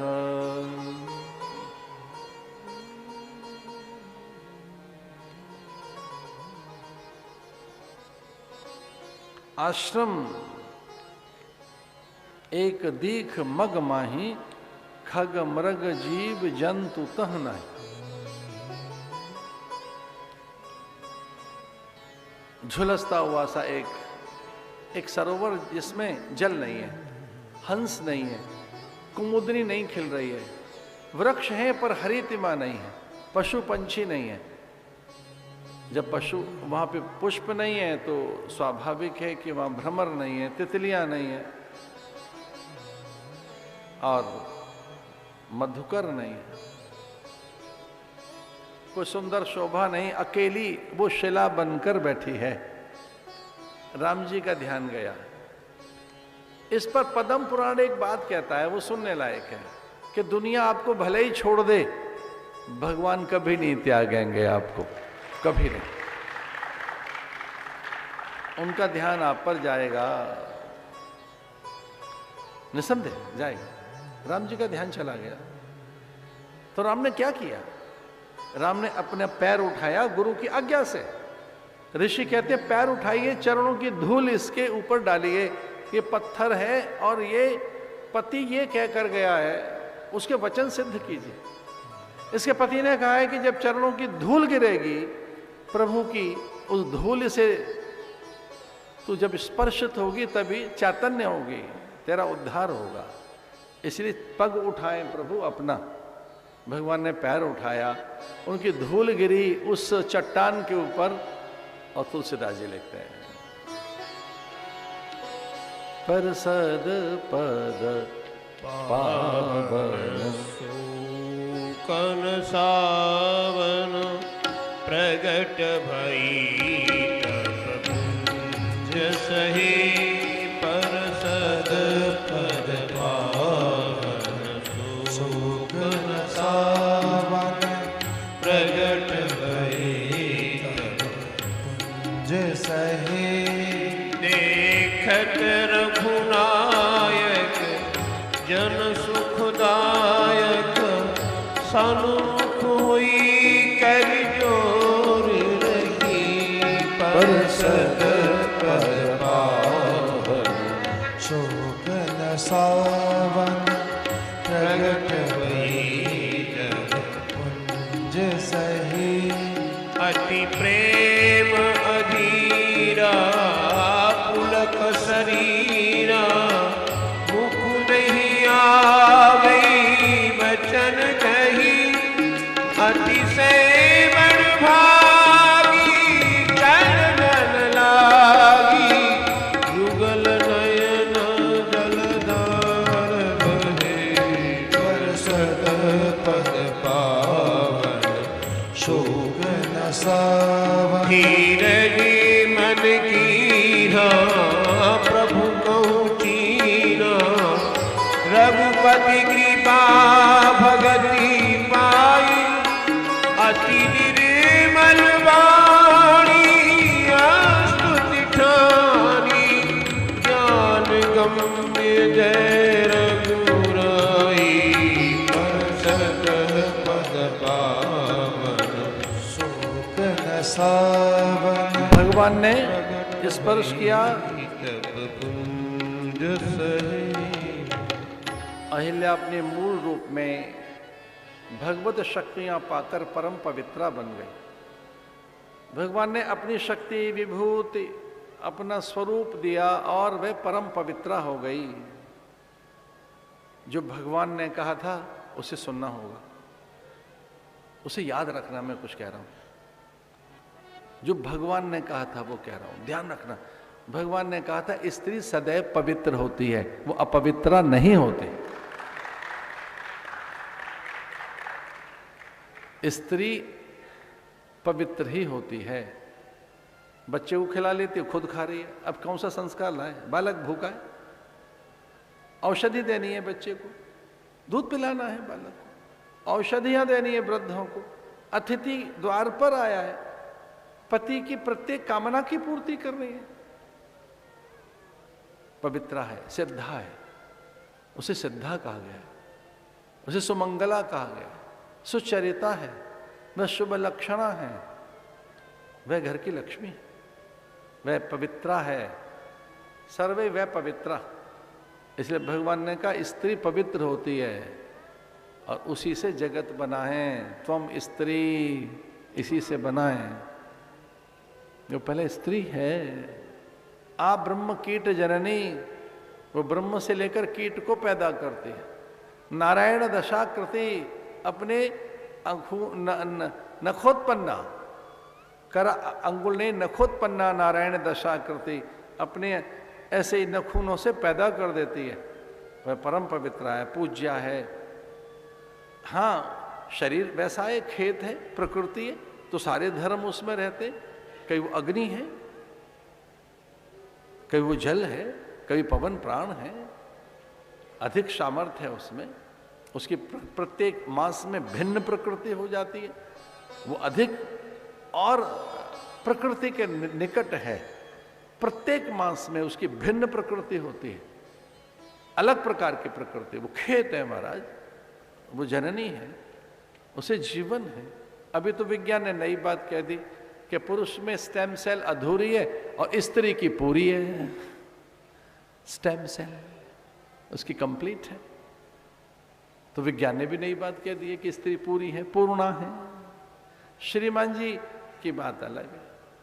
बात चल रही है तो कहते हैं मेडिकल साइंस ये कहती है कि लड़का नहीं हो रहा है तो इसमें स्त्री का दोष नहीं है, पुरुष के वीर्य का दोष है, स्त्री का दोष नहीं है इसमें। आपने बात सुनी नहीं हमारी? आपके घर में पुत्र नहीं हुआ है तो ये पत्नी का दोष नहीं है, श्रीमान जी के वीर्य में उस प्रकार के शुक्राणु नहीं है, ये मेडिकल साइंस कह रही है। बेटा नहीं हुआ है तो इसमें तो श्रीमान जी की बात है, श्रीमती का तो दोष है ही नहीं इसमें, ये मेडिकल साइंस कह रही है। परम पवित्र है जो, और उसे कन्या का उच्च स्थान दिया, अहिल्या को, तारा को, मंदोदरी को, कुंती को, अरे इनको वो बताया गया है, कन्या, तारा को, पतिव्रता बताया गया तारा को, जबकि दो पति सुग्रीव भी है और बाली भी है। मंदोदरी उसे सती बताया गया, परम पवित्रा कहा गया है, दो पति हैं, रावण था, बाद में विभीषण की वो पत्नी बनी।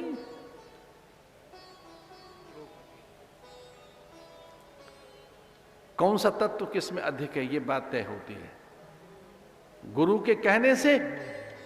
और महर्षि वेदव्यास को आदेश दिया तू व्यास होगा, व्यास माने भगवान स्वयं नारायण है, पर मैं तेरी मां हूं, बड़ी मैं हूं, आदेश मेरा चलेगा, पुत्र मेरा है, माने आदेश दिया महर्षि वेदव्यास को, भगवान नारायण को आदेश दे रहे हैं। व्यास माने भगवान,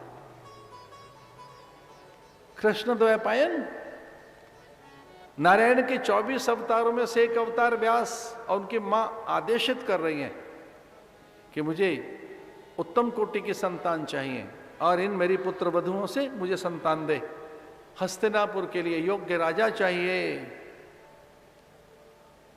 वो आदेशित करती हैं। धतराष्ट्र और पांडु उनसे पैदा हुए, विदुर उन्हीं के वंशजों में नियोग करने के बाद वो पवित्र हैं। किस अंश में, किस काल में, किस कारण से, क्या परिस्थिति है, इस पर निर्भर करता है, परिस्थितियां निर्भर करती हैं। स्त्री का अनादर मत करिए, जिस घर में स्त्री का अनादर होता है वहां से लक्ष्मी जी पलायन कर जाते हैं। प्रसन्न हो गई, भगवान की प्रार्थना करने लगी। भगवान ने कहा अहिल्या अब तुझे परम पवित्र, देवगण पुष्प वर्षण करने लगे, सबने जय जयकार की, खोई हुई प्रतिष्ठा फिर से प्राप्त हो गई। धन चला जाए कोई बात नहीं, स्वास्थ्य चला जाए महाराज फिर से ठीक हो जाएगा, लेकिन प्रतिष्ठा जाने के बाद फिर नहीं आती है। प्रतिष्ठा बड़ी चीज है, उसे संभाल के रखिए। और भगवान ने पुनर्प्रतिष्ठित किया। अहिल्या को पूछा क्या वर मांगती है? मनवांछित वर तुझे मैं दूं। वो कहने लगी मेरा तो एक ही वर है कि मैं पति के लोक में जाऊं, पति मेरे प्रसन्न रहें, बस यही कामना है मेरी।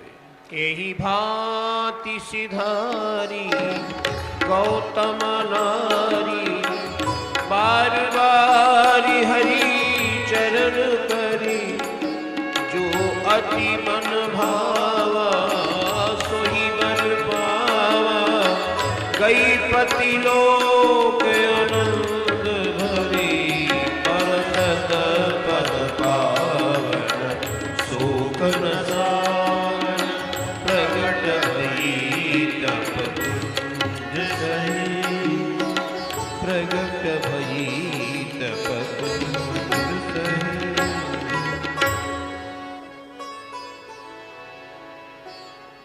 सतानंद के पूछने पर विश्वामित्र उन्हें बता रहे हैं। मिथिला की ओर बढ़े शतानंद नाम के ऋषि ने पूछा, हे मुनिवर मेरी मां का क्या हुआ? शतानंद नाम के उस ऋषि ने कहा मेरी मां अहिल्या का क्या हुआ? आप निकले उस मार्ग से, मेरी मां का आपने निसंदेह कल्याण किया होगा, राम की दृष्टि मेरी मां पर गई होगी। चूंकि मैं ये जानता हूं कि मेरी मां का कल्याण केवल राम ही कर सकते हैं, तो उनका हुआ क्या? वाल्मीकि रामायण में आता है, अपि रामे महातेजसा मम माता यशस्विनी, वन्य रूप हरत पूजाम पूजा हरते सर्वदेहिना। मेरी मां का क्या बना?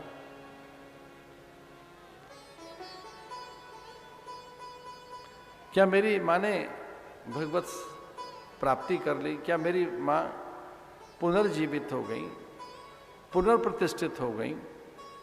और विश्वामित्र ने कहा, हाँ, जिस पर किसी की दृष्टि नहीं जाती उस पर ही राम की दृष्टि जाती है।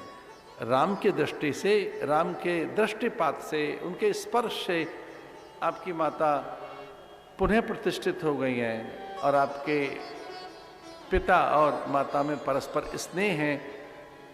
सभी ऋषिकाओं ने उन्हें उच्च आसन पर बिठाया है। अब नूतन इंद्र उनको प्रणाम कर रहे हैं, स्वर्ग की अप्सराएं उनकी सेवा में हैं।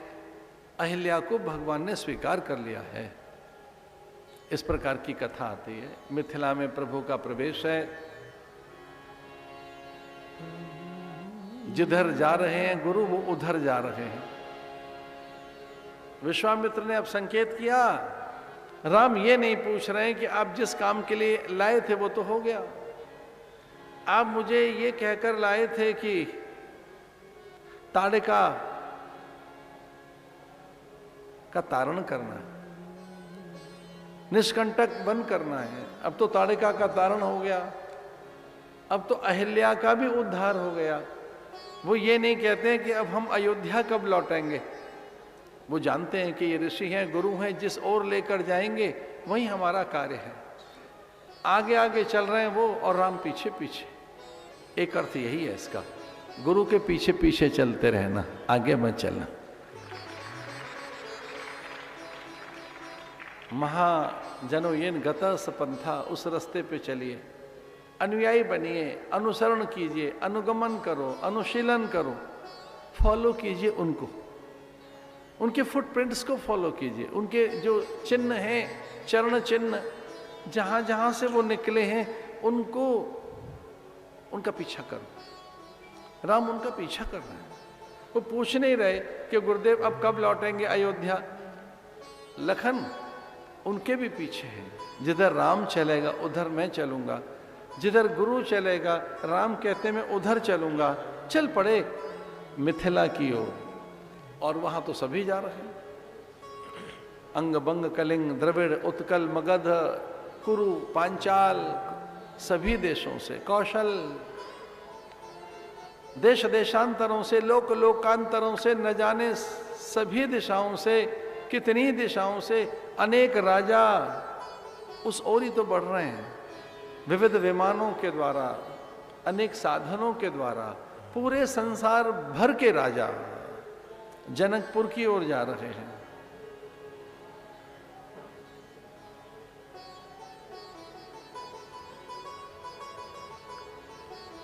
प्रतिज्ञा किए बैठे हैं जनक कि जिस धनुष को मेरी पुत्री ने उठाया है उसे उठाकर उस पर कोई प्रतिज्ञा चढ़ाए। धनुष जो उठा लेगा उस पर जो प्रतिज्ञा चढ़ा देगा, उसकी डोर बांध देगा। केवल धनुष जो उठा लेगा, धनुष उठाकर उस पर डोरी बांध दे, बस इतना ही, वही मेरी पुत्री के लिए योग्य वर होगा। ये महादेव का धनु है। जनक के गुरु ने बताया था कि इसे केवल नारायण ही उठा सकते हैं। आपकी पुत्री सीते जो यज्ञ कार्य की सिद्धि के लिए खेत में हल चलाया, हल के अग्रभाग को सीते कहते हैं, हरियाई को उसको सीते कहते हैं। सीते हल के अग्रभाग को, उसी से वो प्रकट हुई थी। अयोनिज हैं वो, भूमिजा हैं। भगवती ऐसे प्रकृति में से निकलती है। वैसे तो मूल वो नीरजा हैं, नारायण के संग में रहती हैं। नीरजा हैं, नीर में रहती है, नीरजा समुद्र में रहती है। भगवान नारायण के संग रहती हैं, वो नीरजा हैं।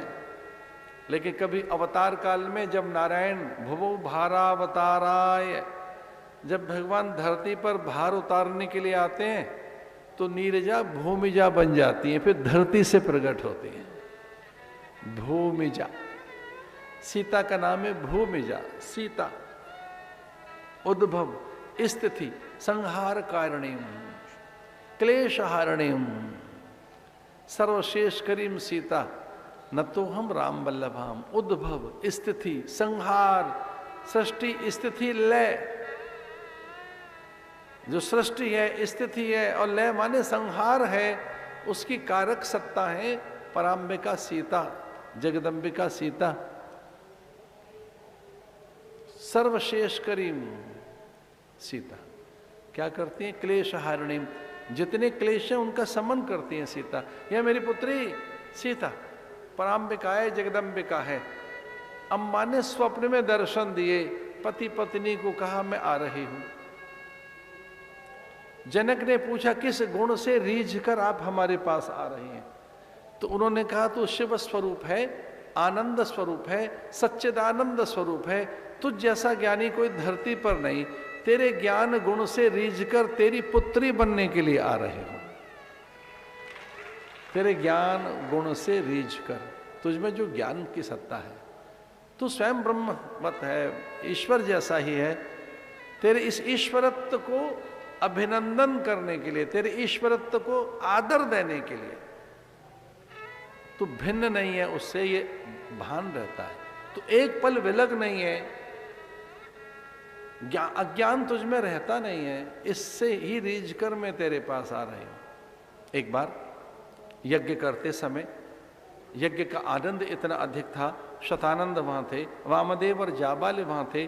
जनक यज्ञ कर रहे थे, यज्ञ करते करते सुध बुध सब खो बैठे और समिधा नहीं रही यज्ञ कुंड में।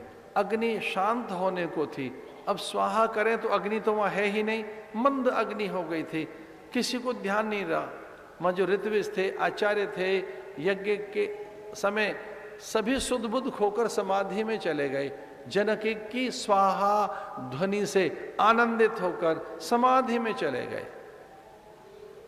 और जब जरा जनक का ध्यान गया, इसमें समिधा तो है नहीं, लकड़ी तो है नहीं, तो यज्ञ कुंड में उन्होंने अपना पैर ही रख दिया, ये कहकर कि चलो यही समिधा के रूप में मैं अपना पैर रखता हूं।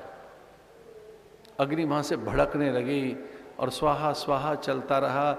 ऋत्विज और आचार्यों को पता लगा कि इसमें समिधा नहीं है, तो समिधा डाली और जनक ने अपना पैर निकाला। पैर यथावत था, अग्नि ने उसे छुआ नहीं था। मैं अग्नि हूं, मैं जल हूं, मैं प्रकाश हूं, मैं तेज हूं, मैं वायु हूं, चिदानंद रूप शुभोहम शुभोहम, मैं मन बुद्धि नहीं हूं। इतना बड़ा ज्ञानी है रे जनक, तेरी पुत्री बनकर आऊंगी। लक्ष्मी रीझ गई। लक्ष्मी ने कहा कि कोई संतान नहीं है, मैं आती हूं। इस करते साधन करते रहना, व्रत करते रहना, साधना छोड़ना मत कभी। साधन अगर बड़ा हो गया तो देवता आपके घर में आने को व्याकुल हो जाएंगे। कोई न कोई संबंधी बनकर, कोई न कोई अपना बनकर वो आएंगे।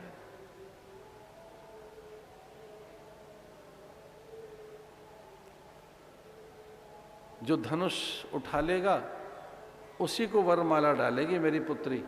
ये समाचार चारों ओर बिखर गए, चहुं दिशाओं में।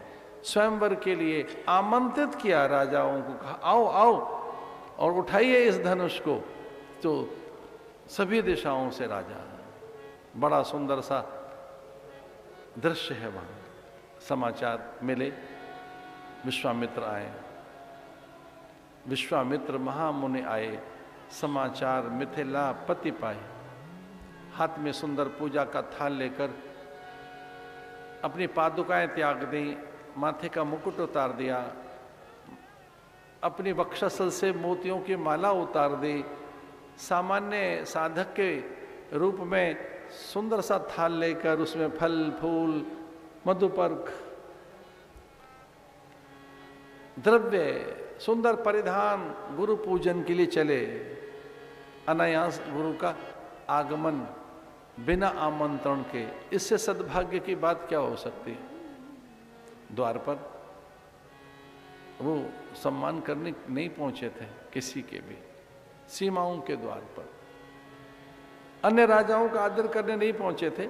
गुरु का आगमन सुना तो दौड़े गए, गुरुदेव को प्रणाम किया, धन्य हूं मैं, आप मुझे कृतार्थ करने चले आए। गुरु को प्रणाम करके जैसे ही उन्होंने दाईं ओर देखा तो चकित रह गए, फिर बाईं ओर देखा तो विस्मित से रह गए, दाईं ओर देखा तो एक गौर बदन, बाईं ओर देखा तो ठगे से रह गए। श्याम वर्ण की एक अद्भुत काया, और उसी समय उन्हें विस्मृति हो गई अपने ज्ञान की, और उन्हें लगा कि ब्रह्म सामने आ गया है। जिसकी उपासना करता रहा वो ज्ञान सिद्ध हो गया, साकार हो गया है। मेरे सामने कोई और नहीं, ब्रह्म ही है।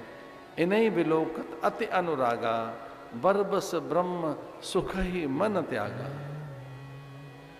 मन जो वीतरागी का था, ज्ञानी का मन था, वैराग्यवान का मन डूब गया।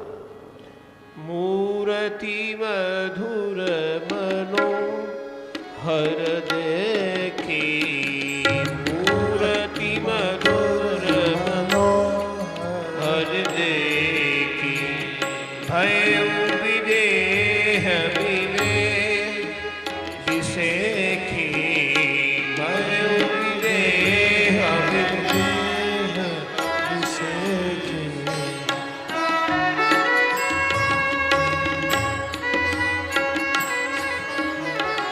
मूरत मधुर मनोहर देखी, भय विदेह विदेह विसेखी, भय विदेह विदेह विसेखी।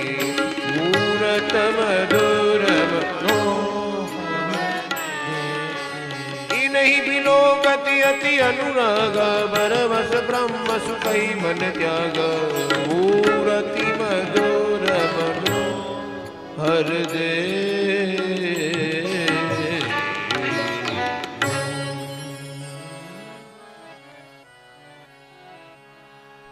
हे गुरुवर, ये कौन है? इमो कुमारो भद्रम ते देवतुल्य मी, इमो कुमारो भद्रम ते देवतुल्य पराक्रमो, गजतुल्य गति वीरो शार्दूल वृषभो मस्पी।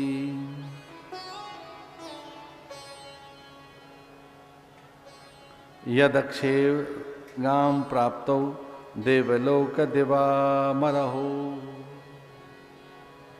हे राजन, ये तो अपनी इच्छा से धरती पर उतर कर आए हैं, ये अलौकिक पुरुष हैं। सामान्य परिचय यह है कि दशरथ कुमार हैं ये, लेकिन दशरथ कुमार में भी ये ज्येष्ठ जो कुमार हैं, इस पे इच्छया भूतले, इस धरती पर अपनी इच्छा के अनुसार हैं। ये स्वयं ही चलकर आए हैं। जब इनका मन करता है धरती पर आ जाते हैं, जब इनका मन होता है तभी आते हैं। स्व इच्छया, ये करुणा से प्रकट होते हैं, तप से, ऋषियों की पुकार से। जय जय सुरनायक सन जन सुखदायक प्रणतपाल भगवंता। हाँ, ये धरती पर आ सकते हैं, बाध्य करती है गौ, तब आते हैं। या तो अपनी इच्छा से आते हैं, या जब गौ बुलाए तब आते हैं। किसी के तप से भी रीझ कर आ जाते हैं, किसी के व्रत के कारण भी आ जाते हैं। पर इस बार तो ये अपनी इच्छा से ही धरती पर आए हैं, अनुग्रह करने के लिए। जनक का मन डूब गया भगवान में। कुछ पल के लिए विषाद छा गया, जो छाना नहीं चाहिए था। मुखमंडल पर विषाद आ गया। गुरुदेव ने कहा कि भगवान के दर्शन करके तो आनंद होता है, तुझे विषाद कैसे हो गया? भगवान के दर्शन का तो फल ही आनंद, अनुराग, विषाद क्यों हो गया? तो राजा जनक ने कहा, विषाद ये है कि बड़ी कठोर प्रतिज्ञा मैंने की है कि जो धनुष उठाएगा उसी को मेरी पुत्री वरण करेगी। अगर ये व्रत ना होता मेरा, तो अभी मैं सीता से कहता कि राम के गले में वरमाला डाल दी जाए। विषाद ये है। बस दुख ये हो रहा है कि मैंने क्यों प्रतिज्ञा कर ली इतनी कठिन।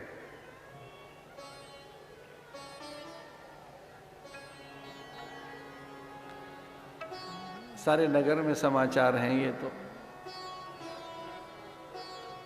पूरा नगर राम को देखना चाहता है।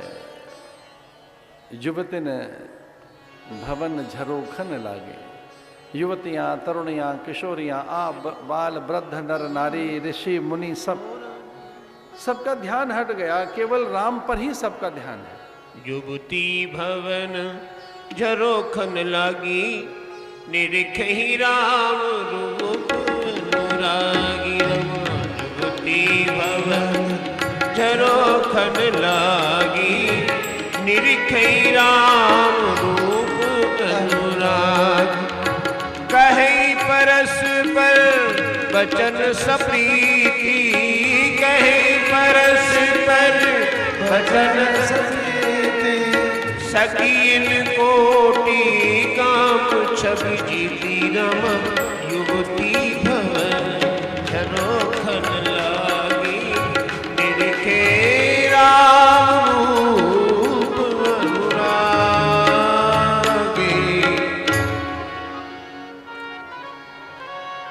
सभी युवतियों ने व्रत आरंभ कर दिए, कुमारियों ने, तरुणियों ने, कि हमें तो ऐसे पति चाहिए, हमारे तो पति केवल राम हो और कोई नहीं, हमें कोई और नहीं चाहिए, मेरा पति राम हो, मेरा पति राम हो, मेरा पति राम हो।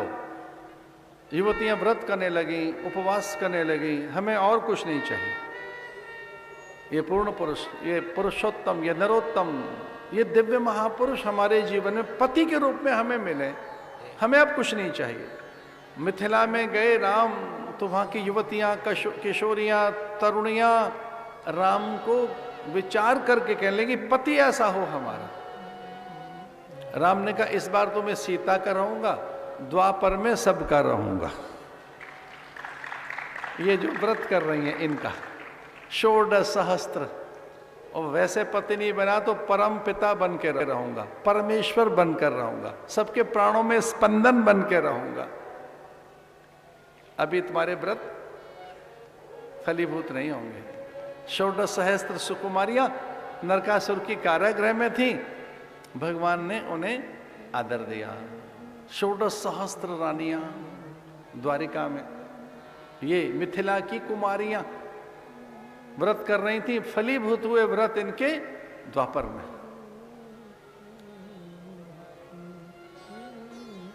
सीता जी को भनक लगी, प्रभु का आगमन हो गया और उनके दरस की लालसा लेकर वो निकल पड़ी मंदिर की ओर अपनी सखियों के साथ, शिवालय की ओर। वो कितनी सुभद्रा सुमंगला हैं, वो कैसे सुचरिता और विनया हैं। उनमें विनय देखो कितना है कि अनुचरियां, दासियां, सखियां थाल लेकर नहीं चल रही हैं, स्वयं उनके हाथ में थाल है, मधुपर्क है, धतूर है, विजया, शमी, तुलसी, बिल्वपत्र, मधुर मिष्ठान है, सुंदर परिधान है, आभूषण है। उन्होंने हरदिका, कुमकुम और रामायण में आता है मेहंदी भी खूब, अच्छे नवद्रव्य, शुद्ध शुचि द्रव्य, सौभाग्य द्रव्य, अबीर, गुलाल, सुगंधित द्रव्य, परांबिका के लिए आभूषण। हम कुछ कहने जा रहे हैं, क्षमा कर देना मुझे, ये भगवान को नकली चीजें पहनाना बंद कर दो। अरे स्वर्ण आभूषण बनवाइए भगवान के लिए। यार ओल्ड गोल्ड पहना रखा है, आलतू फालतू की चीजें, या तो पहनाओ मत, नकली नहीं, अच्छा आभूषण पहनाइए अपनी कन्याओं के लिए, युवतियों के लिए, वृद्धाओं के लिए, माताओं के लिए, पत्नी के लिए, बहन के लिए, भांजी के लिए, तो सब बनेगा सही। और भगवान नकली पहनाएंगे?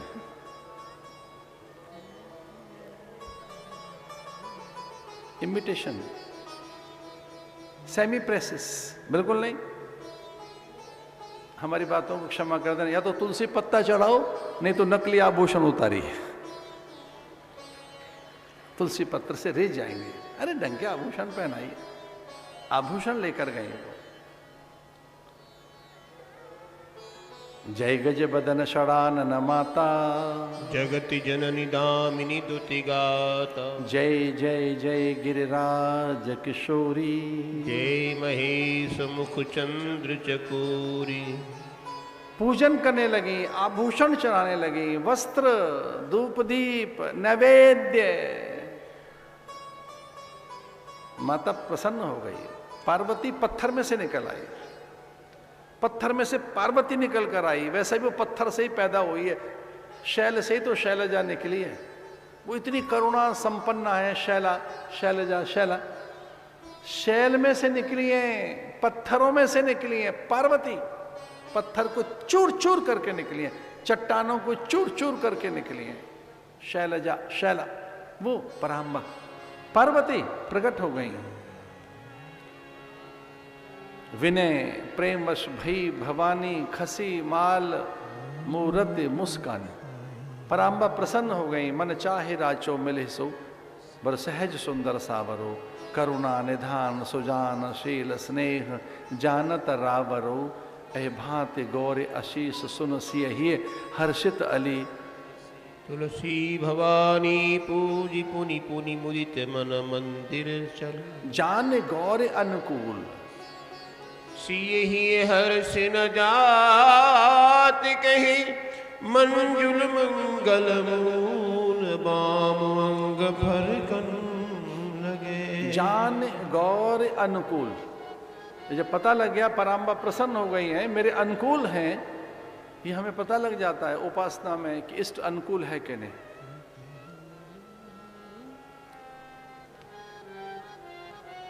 सुन सिय सत्य आशीष हमारी।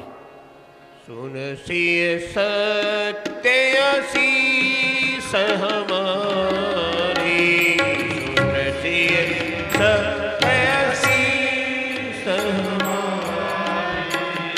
पूजई मन कामना तुम्हारी। पूजई मन कामना तुम्हारी। सुन सिय सत्य आशीष हमारी। सुन सिय सत्य आशीष हमारी। सुकल मनोरथ होहि तुम्हारे। राम लखन सुन सुखारे। सुकल मनोरथ होहि तुम्हारे। राम लखन सुखारे। सुन सिय सत्य आशीष सुन सिय सत्य आशीष हमारी। पूजई मन कामना तुम्हारी। सिय सत्य आशीष हमारी।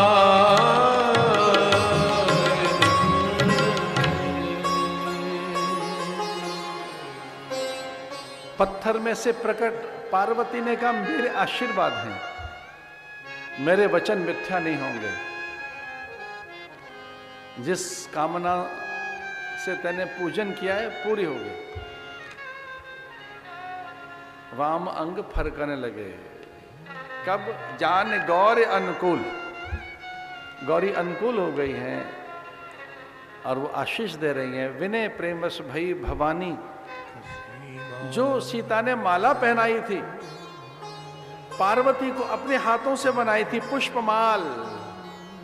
जो सीता ने माला पहनाई थी पार्वती को, और जब पार्वती को प्रणाम किया सीता ने, तो उनके गले में से माला निकलकर जब वो आशीर्वाद देने लगी तो झुकी पार्वती।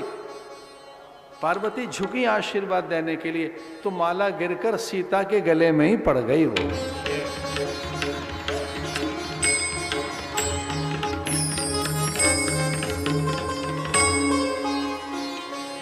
सीता के मनोरथ सिद्ध हो गए।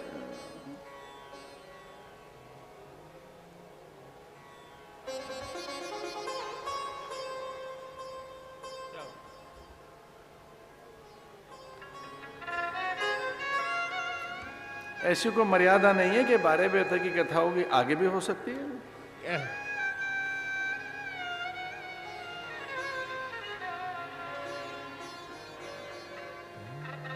इधर राम जी चाहते हैं सीता से मिलना, उधर सीता चाहते हैं। कब के बिछड़े हैं, क्षीर सागर से निकले हैं, वो राम बनकर ये भूमिजा बनकर आई हैं। इसलिए लता भवन में प्रतीक्षा कर रही हैं कि प्रभु इधर से आएंगे। लता भवन ते प्रगट भय ते अवसर दो भाई, निकसे जन जुग विमल बिनु जलज पटल बिलगाय, जलज पटल बिलगाय। कंकण किंकिन नूपुर धुन सुने, कहत लखन सन राम हृदय गुण, मानो मदन द्वंद्वी दीनी, मनसा विश्व विजय कहकीनी, मनसा विश्व विजय कहकीनी। सीताराम जी मिले हैं।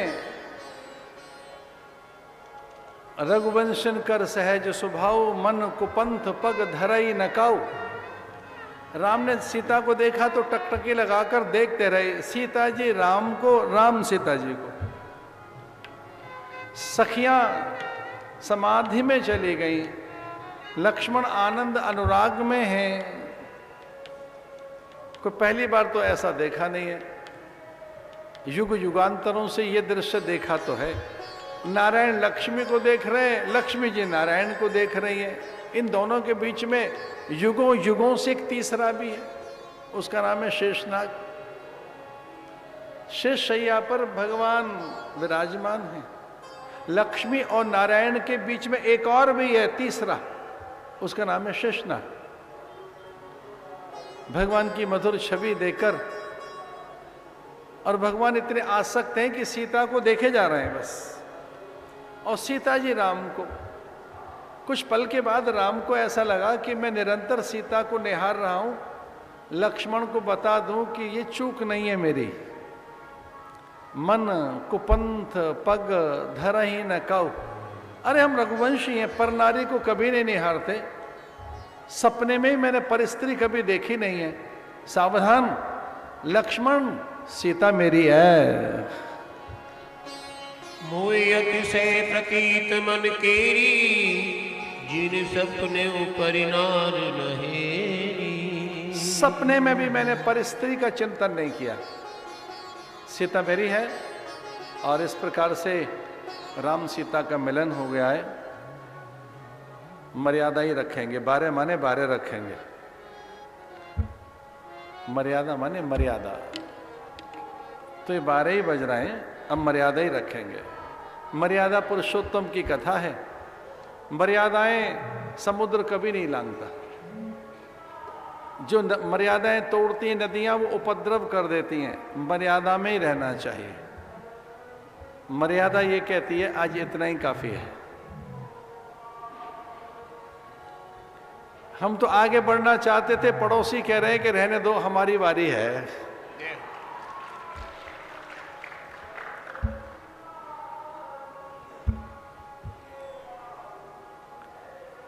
इस बार धन्य है वो सीताराम। सीताराम रात को ज्यादा प्रचंड नहीं है इस बार सीताराम,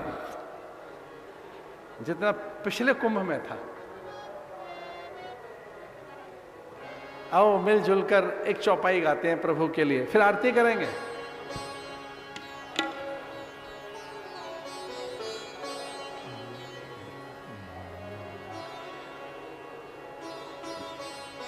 इसी राग को लाइए।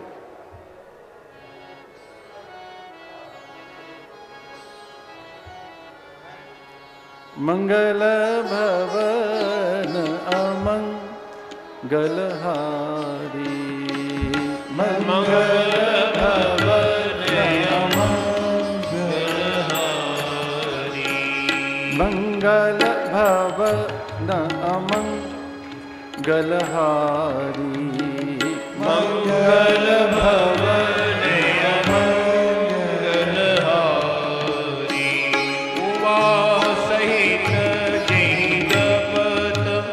पुरारी, उमा सहित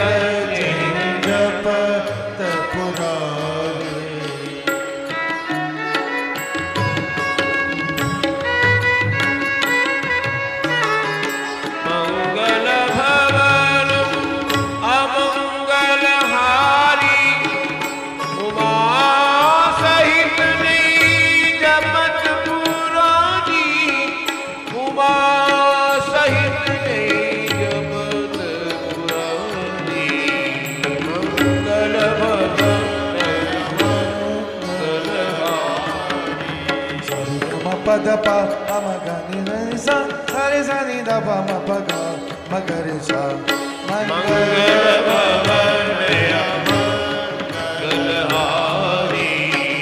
प्रभु सो दशरथ भजे बिहारी मंगल भवन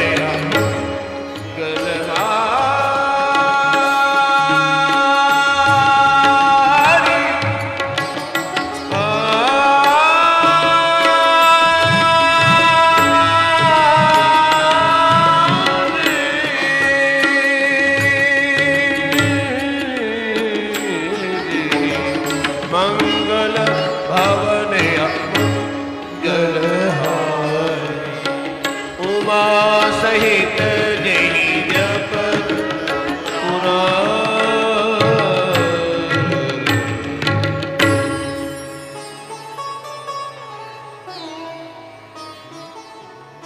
ओम पूर्णमदः पूर्णमिदं पूर्णात् पूर्णमुदच्यते